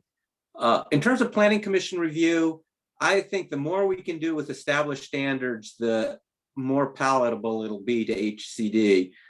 So I don't like the idea of requiring a conditional use permit. I think that if I was in HCD, I would just view that as a way to prevent development. So I'm not in favor of that. I think that the ASCC should do some final design, but again, it's going to have to be against established standards. It can't be what we think of as discretionary review now. Floor area incentive, I already threw out my ideas there. I think that covers my comments. Okay, great, thanks. And then Al, I'm curious just in terms of your view of the role of our group from this point forward. I think Bill's comments were insightful. I do think that we're getting near the end of the value that we provide, but I think that it's a little too early to, declare victory. And I think that there could be issues still that come up that Laura encounters where there are policy questions. And I think that we should be involved. I certainly think that, when we get to January 31st and we have submitted a compliant plan, then we ought to wrap up. But I don't think it's quite appropriate yet, because I do think that there's still the possibility that we will run into some complex policy questions that require input from this group. Okay, great, thanks, that's helpful. Okay, who else wants to provide some thoughts? Pam, are you interested in? Who would you say? Yeah. Oh, yeah, so I like the, putting the details in the housing element, not the zoning code. As a member of the planning commission, I really like established standards and not the conditional use permit. Some of those take us 7 meetings to get through, so it could be a real showstopper, I think, for housing. I do like having the ASCC review if we can, and that doesn't mess up the HCD. And I like all these ideas on that there can be different kind of ownership of the opt-in, like it could be townhouses that people own, but it's one lot, or it could be for little units, or the one big thing that looks like a single family house, but it's really divided up. I do think that's could be attractive. And I like the things that Al suggested, the more height if it's not at the edges, and impervious surface, and more massing if that gives people more flexibility. Yeah, I think we should keep this committee together just a little bit longer in case policy questions come up, but I'm in favor of dissolving it and transferring the future responsibility to the planning commission and the town council as soon as we think everything about policy has been decided. Okay, thanks. And then just to clarify, Anne, when you were talking about different types of styles for the opt-ins, are you saying that you like the idea of having model styles for people to? Oh, no, what- I didn't what are you need talking that. about? I just meant one of the attractions, the reason people would use this over SB9 Okay, would be more flexibility in how you either divide the land or actually don't divide the land, but have, you know, whatever the ownership is of townhouses or condos could be an attraction. gotcha. Thank you for clarifying. Okay, great. That was good input. All right, Andrew, you got your hand up. Yeah, just a couple of quick points. First of all, I'll just reiterate that I think discretionary review is problematic. Not only does it cause delay, but it costs so much money, and it costs so much disharmony because it incentivizes people to raise complaints. So I would want to have as many standards as possible. And design review, you know, is nice in concept, but it's always going to lead to issues. It occurred to me there was a difference between SB9 and our upzoning is SB9 contemplates a lot split and our zoning doesn't. So you can keep everything one parcel. And that might have some advantages, particularly where it's not obvious where you would draw the parcel line. Or the parcel, you know, a hilly thing or something. I've certainly had clients with that issue, like how do I get to I could build here, but where's the line? Because I can't get to standalone parcels. Well, if you build 4 units, I don't have to worry about that. That's an advantage. Maybe even 6 units if it's big enough. Let me think if I had any other thoughts about this. You know, I think lurking in the background is how are we going to document the ADUs? But maybe this is not the right time to talk about that. But when you produce 3 or 7, and now you say I'm going to do 10 or 12 a year, and I'm going to, you know, make this push. Well, there's only so many lots, and there's only so many people who want to do this. And so, you know, I'm not sure it's going to happen, but hopefully they'll let us get the number that we want. And I'm curious if the town has really planned for how they're going to document that they can get those numbers. Those are my comments. Yeah, so Laura, do you want to comment on that? We have a program in the housing element that says we would start to survey the ADU owners and see how ADUs are being used, if they're being rented, and at what affordability levels. So we would start to collect our own local data about how the ADUs are being used. We do have some concerns about our sample size being very small. And so we have explored the idea of going in with the other small towns in San Mateo County to see if there's an appropriate way to track ADUs together, because we do have similarities about how they're being used. So those are some of the ideas we have so far, but we would be committing as part of this housing element to surveying them, keeping track, and reporting that to HCD in the future. Great, thank you. Sarah Wernicott. Oh, I can't hear you. Yeah. While we're on the ADU, I'll say, as I've shared with the ADU ambassadors, one of my concerns is, you know, we haven't had that kind of auditing of what we've been doing in the past. And so I just wonder if in a couple of years, once they start doing this and we do survey or audit, we find we're renting less, even our baseline, you know, than what we've reported, which I suspect is absolutely true. And then we are starting from a negative place. So that's for another day, but that's what I think personally might happen. As far as the voluntary upzoning, I love this personally, as I've said before, but I did vote against it both within this committee and on council, but got overridden both times.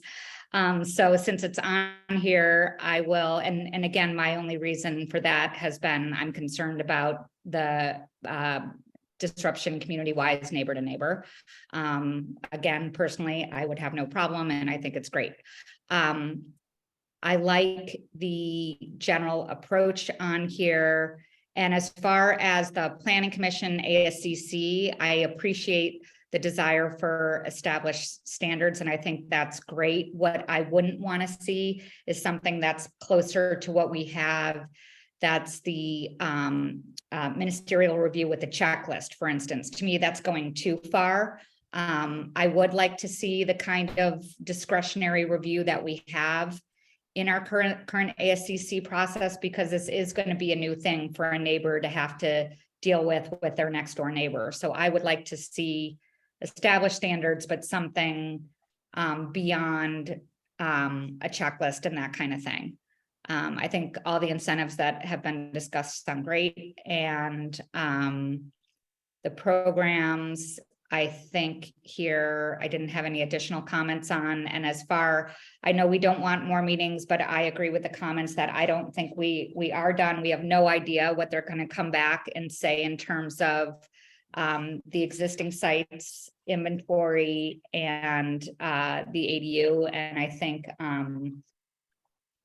we should just stay the course and continue with this committee until we know for sure that we're past that point. So thank you. And Sarah, just thank you for, just to clarify, in terms of the incentives, do you like the types of incentives that Al was suggesting as opposed to floor area? I like both. I like both. Yeah. So you think the floor area is needed? I'm not saying it's needed. I just, you know, as something on a list. Yeah. Do you think it makes sense to not have that on the list and have other things on the list, given that there's sort of some intrinsic benefits? I guess at this point, I wouldn't say I have a strong opinion. Okay. And could I make a clarification through the chair? The way I understood Al was to do a floor area bonus that's essentially equal to what you already get with an ADU and an SB9 unit, but not more. That's how I understood. So were you? That's what I meant, Laura. Yeah, The 1600s you interpreted it correctly. Okay. Thanks for clarifying. That's great. I would assume those are kind of things that are going to define through the Planning Commission as well anyhow, though, correct, Laura?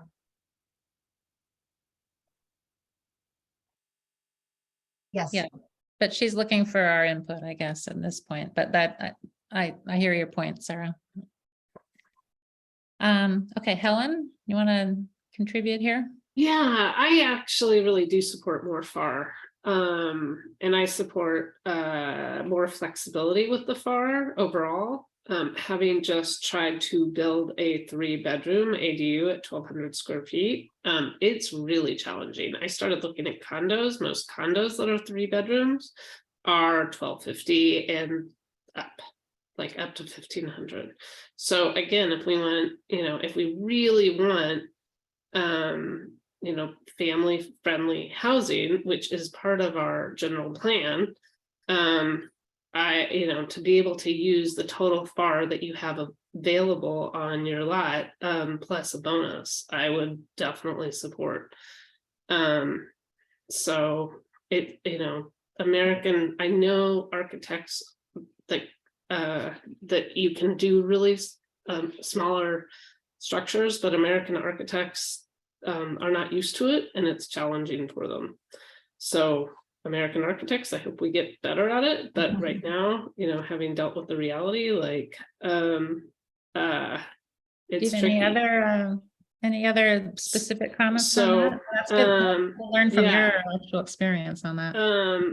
So, and that follows Alan Ann's, different massing, more flexibility. It's something that repeatedly we've seen, and is streamlining of permitting. To hear that you have to go through 7 meetings, like brutal, if we're going to encourage housing, like limit it to 2 meetings or something, consider like have a real, like you get 2 bites of the apple or something, and this is what we got. And if it completely gets rejected, like, I don't know. But if we're serious about housing, I would look at trying to streamline that somehow. So in the 1,600, what we talked about, that bonus 1,600 over FAR. However, I just want to remind you all that was split into 2 and 200 to 800. So I would, if we're limiting it at 1,600, I would, because that was one of the earlier recommendations, I would definitely say that if you want it to be family friendly, somehow to make it 1,600 and not 2,800 units again. So those are my comments. Thanks. Hi, Helen. That's super. And then when you're talking about streamlining the process, Helen, you're talking about it for the ADU. That actually is already state, but it's the clock, it's business days at 60 days once submitted. But and also I would mention that the pre-submittal process here, if we really wanted it to be faster, the pre-submittal process should be, because it's basically you've got to submit multiple times, and the pre-submittal process is cumbersome and lengthy. And so the town might want to consider looking at pre-submittal and how to streamline that as well. Okay, thank you. All right, Janie, go ahead. First of all, I want to thank you all and the town staff for getting us to this point where we're not staring at the builder's remedy. Thank you all for your time. I agree, we need to stick around and, support this process until we're at the finish line. And I'm just so glad. I've had a lot to listen to. I'm definitely in support of this path going forward that was outlined, the housing element versus zoning. I think the established standards, of course, I think the preferred concepts are an incentive to get people to be interested in building and actually getting some housing. And I think that idea could be really helpful. And really, to Sarah's point, I think neighbors and discord and things we have to anticipate. So if we can go a little bit further with the established standards to include some discretionary piece to it, so we can, avoid some of that, I think is important. And to Helen's point, I think, family friendly is not 1,200 square feet necessarily. If you have children or an aging parent or something like that, like we need to think about increasing some of the sizes on some of those. And the flexibility on the lot use. So again, a really great meeting, and I feel really positive that we gotten to this point and really proud to be a part of this process. Thanks to all of you. Thanks, Janie. Okay, anybody else? Let's see, who do we not heard from? Nicholas, anything you want to add in at this point? Yeah, I'll go. So I think for the opt-in, one of the things that we had talked about in the Planning Commission, certainly Commissioner Taylor and I had put forward the idea that we could create a little bit of competition for opt-in. And for example, year 1 to 2, people get to submit their designs. Year 3, there's a decision if we aren't meeting our goals, or I guess if we are meeting our goals, whether or not we move forward with them based upon defined standards. If we aren't meeting our goals, we commit to selecting 3, 4, whatever number seems most appropriate by this committee or the planning and ultimately the council, and make a commitment based on what we have before us in year 3. Presently, we have a first come, first serve. We have a kind of a race to the courthouse or the old schoolhouse to see who gets to pull down a brass ring. And really what I think we'd like to be able to do is make a reasoned decision based upon those people who want to be able to move forward based upon criteria that are defined that can be vetted pretty widely. And assuming we do have some competition, it'd be worthwhile to actually have a decision-making process that really is deliberative, that goes through what the options are to create more flexibility in principle, but that flexibility is checked by the discretionary nature of the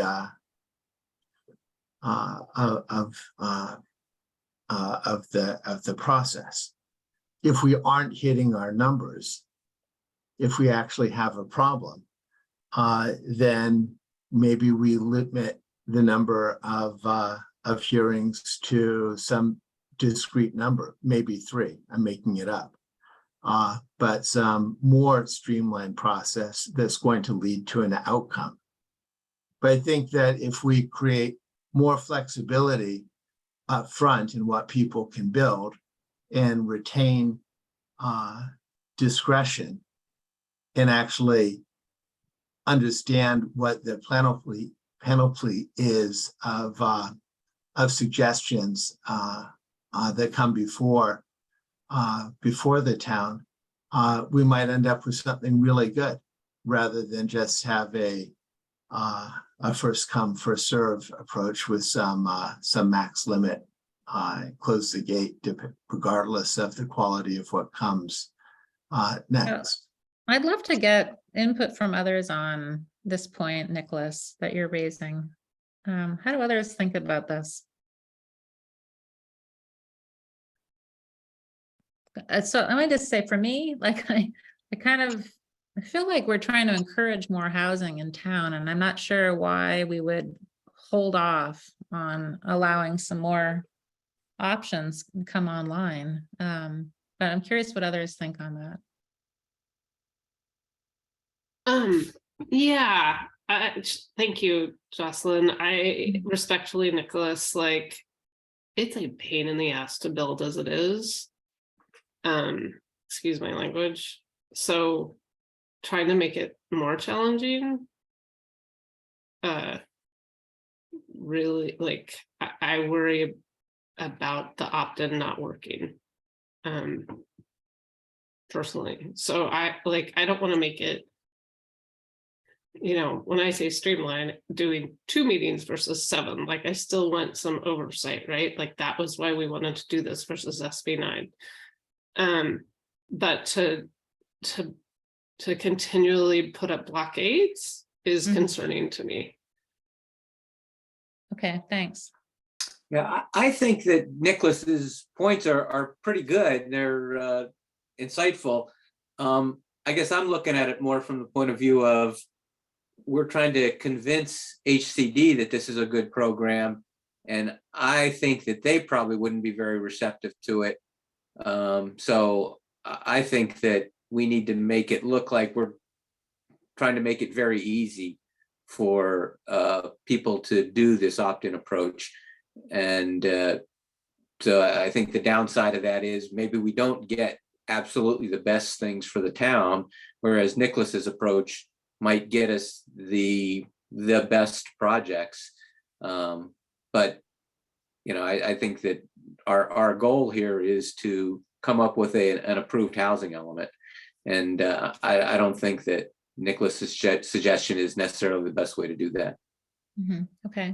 I mean, one thing I'm just thinking is like, if somebody were really frustrated with this opt-in process and having to wait, they might just do the SB9 anyway, right? Right.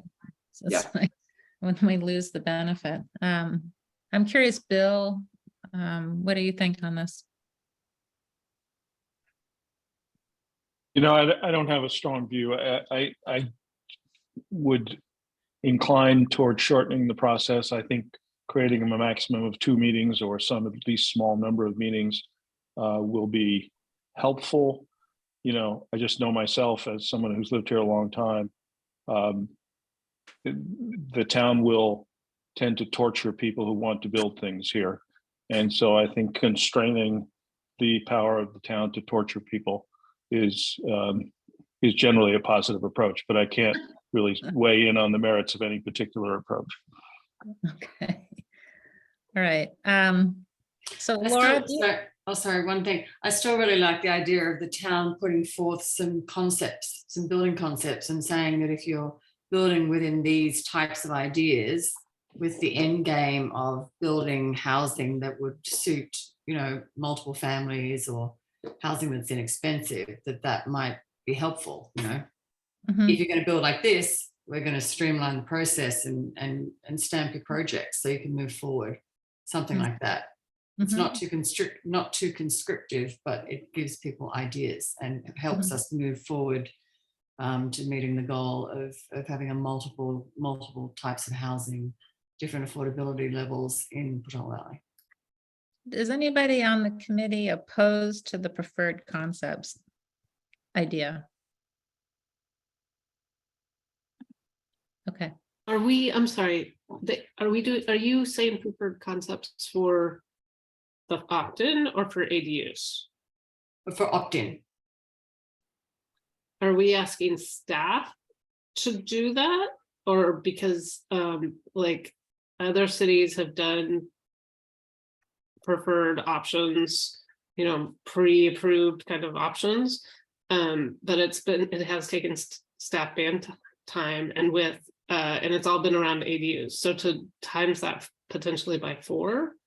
Yeah, no, it might be too hard. And the town staff is already, working 25 hours a day as it is. So I'm not sure that having them come up with design concepts is the way to go. But I don't know, just throwing out the idea of thinking of ways to make this a little easier for people to do. I like the intent, but I guess every lot is so different. Yeah. I mean, some are. No, I mean, more along the lines of, is it like, a little group of houses that has a community courtyard? Or, is it one family home that looks like one family home, but 4 people can live in it? Those types of concepts. I mean, it doesn't have to be too prescriptive, but, there are preferred housing types that will get your project approved faster. That more on that type of thing. This is Nicholas. I would oppose that. This is such a small number of units. Yeah, you're right. And it's such a deviation from where we are presently. I think that this is the reason why I think that you can have a little competition around this is it's a really neat opportunity. And it is really bespoke. It's not this is we have so few, doesn't lend itself to, even a customized kind of cookie cutter, and then not being disparaging, please. No, it's all good. when I say that. It says other ideas, and I wanted to get my juices going, so they're going. This is good. You and me both. Okay, I want to support my idea and say, if you think that it's too restrictive, ease up on the restrictions and let the town decide. Have a limited number of hearings. But I think that this could be a lot of creativity, given broad enough canvas, but somebody does need to keep their hand on the brake if we are going to create that kind of flexibility. If we aren't meeting our numbers, then maybe the hand on the brake eases off a little bit. And we have even fewer numbers of meetings, and we make a commitment to selecting. But it is just a very, very few number of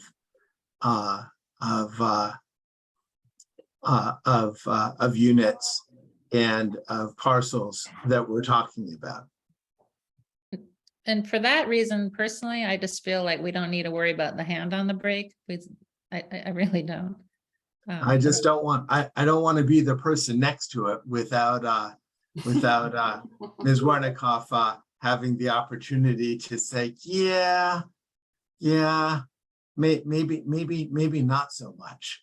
Yeah, but I think that's the whole point of this program, right? Is that we're having some input on the outcome with Ms. Warnikoff and others.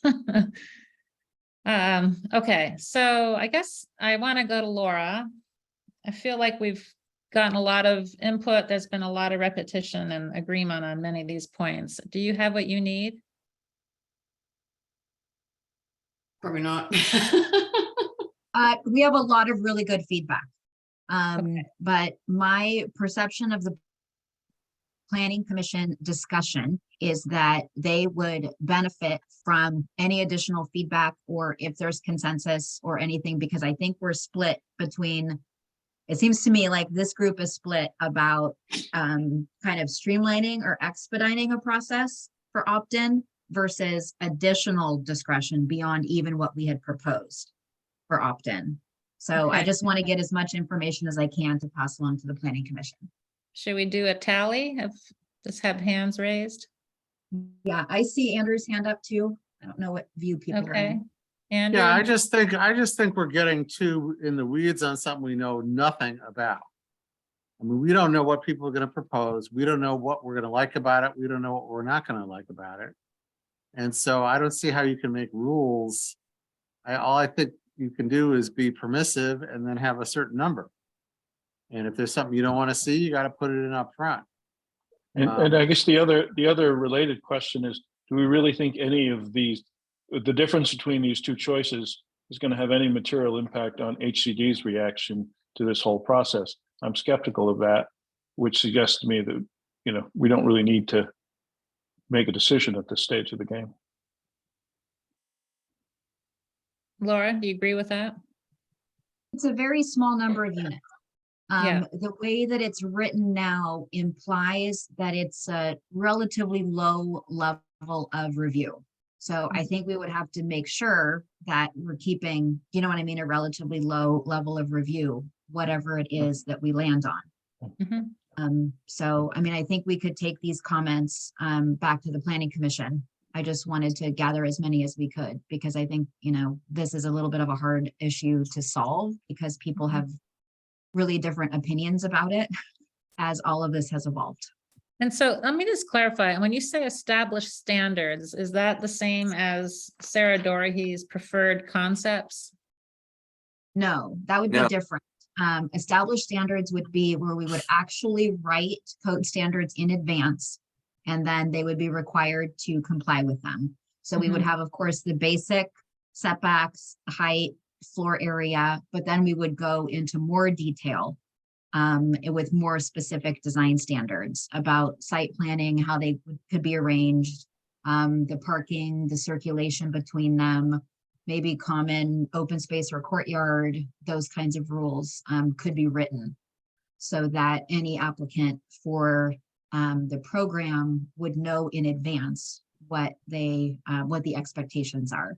Mhm. So it's like opposite, as I understand Nicholas's suggestion is let them come up with whatever they want and come propose it and choose the best ones.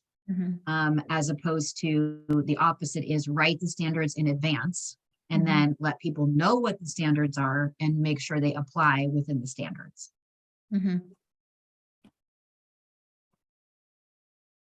I also, if it was going to be a situation where projects were selected, I don't know what that criteria would be. And legally, we would need to have a process where the criteria was known and established so that people could have an appropriate due process. I don't know how we would, there's design competitions on public property all the time, but I don't know how legally we offer reasonable due process experience to people that's fair or transparent on private property. I can't conceptualize that at this point.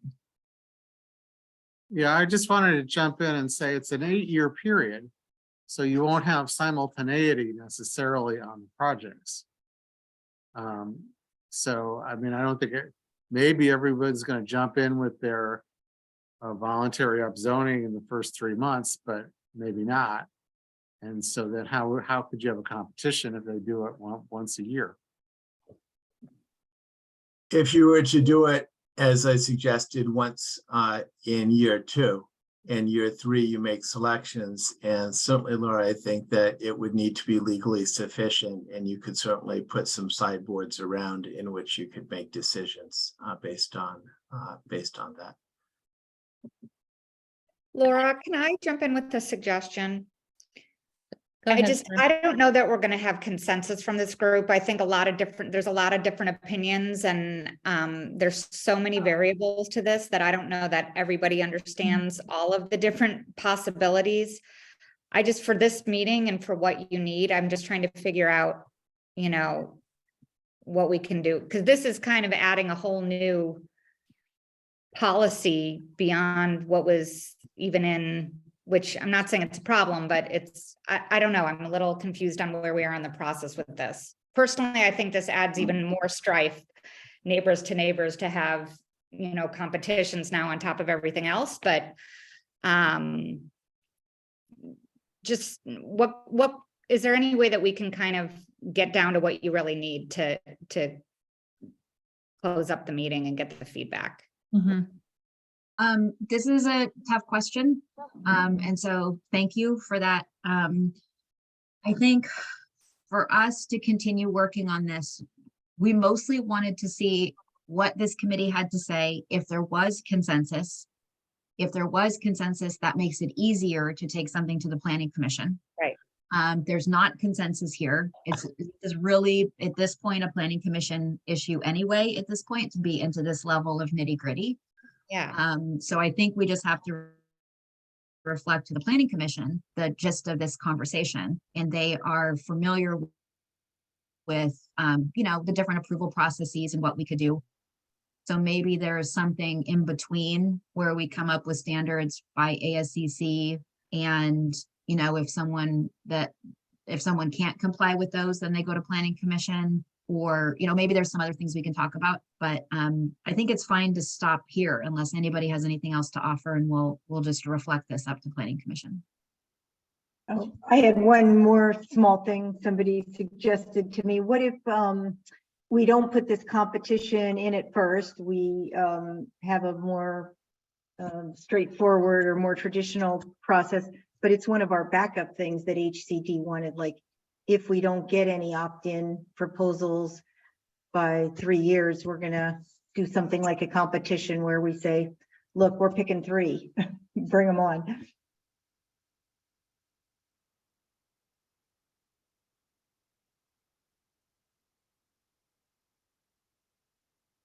I think it might have to go in the other direction, where if there was going to be a competition, that would have to be first, because it is larger commitment for an applicant to make. To go through that kind of situation. And then if the competition wasn't successful, then you would go to more of streamlined review process.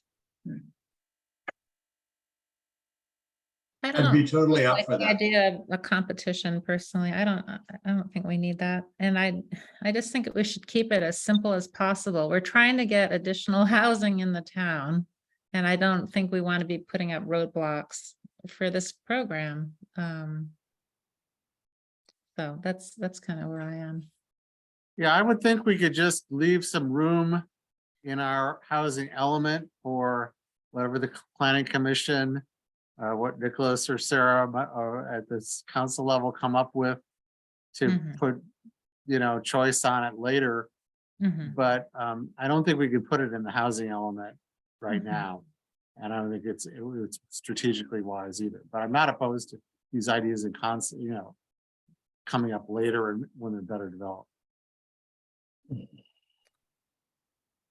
Okay. Well, that was good discussion. Thanks, everybody. I think Laura, you were going to now take it to staff update, right? Yes, so we just wanted to make sure that everybody is aware, you should have received notification that the town released the environmental document. So it's an initial study and mitigated negative declaration. So that is currently in the comment period, so the public can submit comments to that now. It's on the website, go to the same place or portolavalley.net/housing element, and you can find the materials there. And the comment period closes on November 29th at the end of the day. And the Planning Commission is meeting on that topic on Wednesday, November 16th. They'll be receiving public comments. And so please encourage your friends and neighbors if they want to participate in that part of the process. And if you do, please feel free to provide comments. Since you're a committee member here, if you want to provide comments yourself, make sure you're doing that just as a member of the public. So that is out. That's an important piece of this whole package to move us towards adoption of the housing element by the end of January. And then we've talked about this kind of sprinkled throughout the conversation today, but I want to make sure everybody's aware that the Planning Commission has held 2 study sessions on the zoning code amendments that implement this housing element. So if people want to look at those materials, it's on October 19th and November 2nd. And so we have updated, we're still making the final touches on it. So the website has a few little things that are weird, but now you should be able to get all the Zoom videos right there next to the agenda packets where you have been seeing them in the past. And the Planning Commission will be going back to more detailed minutes at the request of the Planning Commission. And so moving forward in the future for members of the public, you'll be able to see more detailed minutes again from the Planning Commission. Based on the Planning Commission feedback, we're going to be limiting the scope of the zoning code amendments to basically the kind of minimum that's required because there's so much work to do by the end of January. And then there'll be an additional phase of zoning code amendments that will come forward. We'll get started on in early 2023 to work on some of the more specific standards and some of the more details. So just keep that in mind as you're looking at things. We're going to just keep it really to the basics for now. So we have the best chance of getting everything done. Okay, so then the only other thing from staff is related to a next meeting date. And so I would ask everyone, based on the conversation that we've heard tonight, would everyone please check your calendars for Monday, the 21st, and hold that time. That is the Monday of Thanksgiving week. We know that that's terrible, but there's not much we can do about it. And what staff is going to do based on your feedback is we're going to work with HCD and try to identify what outstanding policy issues we have. And then if we have outstanding policy issues, we'll convene this committee to get your feedback on those policy questions. So that will be our approach going forward. So that's what I've got. If anyone has any feedback for us on those things or any questions, happy to take those. Well, I just want to say it's significant that the environmental review is done, completed at this point. I just want to say great job for managing that and getting that done. Sarah, do you have anything else? Totally echo that. That's massive, Laura, and team, really. Do you know any other community who's gotten that done? Laura? There were other communities that had been working on major general plan amendments over years, and so they have environmental documents done. There's a few people who have environmental documents done, but I also know of jurisdictions who haven't even started an environmental document. So yeah, I think we're pretty good shape in terms of being able to finish this. We started on some of the initial steps in December of 2021 to be Wow. able to get us to this point. So it's coming together now. Yeah, It's coming it together. sure is. Well, it's been a lot of work on your part and your team's part, and just in keeping things on track. My question was, sorry, is if you find that it's not policy discussions after you have follow-up with HCD, then we would not need the meeting on the 21st? Yes, I think that's accurate. So my proposal would be to just, I think we would meet with the chair and the vice chair, let them know what our, findings are with that group. If we find that they're not policy questions that we need to resolve, and then I would email the committee and let them know what the results are.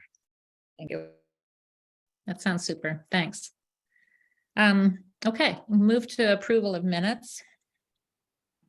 Do I hear a motion to approve? So moved. Okay, second. Second. Madam Chair, you'll need to get public comment on the minutes first. Oh, thank you for the reminder. Okay, are there any public comments on the minutes? We currently have 30 people attending from the public. Okay, Christy Corley, go ahead. Yeah, I'm just going to request that we have 3 minutes to talk in the future. And then there was a new issue brought up by Mr. Targ, and the public did not get to comment on that, nor did we. I'm just feeling kind of left out in that comment. You have any comment, Christy, about the minutes specifically? Just that we would like to be heard. Thank you. Okay, we hear you. I think this the standard process for these meetings is to go from committee questions to the public and then committee discussion. And that's been kind of standard. Okay, so I'd like to get the minutes approved if nobody's got any changes or questions. So do I hear a motion to approve? I think you have one already. Okay, let's use that old motion. And then I think I heard a second before. We're gonna use that old second. Actually, I'm gonna withdraw my second. Sorry, I actually was not present, so I don't think I should second that. Sorry. I'll second. And thank you very much for saving us. Okay, we've approved the minutes. And I think we can adjourn the meeting now. Thank you very much for a great discussion. Yeah, Anne. Thank Wait, you. oh, we had a motion and seconded, but now we need to all vote. Do we Oh, have that's to- right. I'm so sorry. You'd think by now that I'd remember how Yeah. to do this. But I don't think it's ever gonna happen. Laura? Yeah, All we in should favor? vote, and Aye. it's better on Zoom to do a roll, it's better on Zoom to do a roll call vote. So just humor me real quick and I'll just call out your names and then we'll be done, promise. Helen Walter, I'm gonna abstain because I was not there. Sarah Warnikoff, Hi. Nicholas Tarr, Aye. Bill Kelly, Aye. Sarah Doherty, Aye. Janie Ward, Aye. Andrew Pierce, Aye. Ann Koffsill, Aye. Al Sill, Hey, Jocelyn MacArthur. Hi. Okay, folks. We're Thank you. half hour over my target time, but not too bad. So go have a good dinner, whatever you're gonna do. Have a good night. you. Thank you, everybody. Thank Good you. night. Thanks, everyone. Laura and Yes. team, great job. Good night. Good night.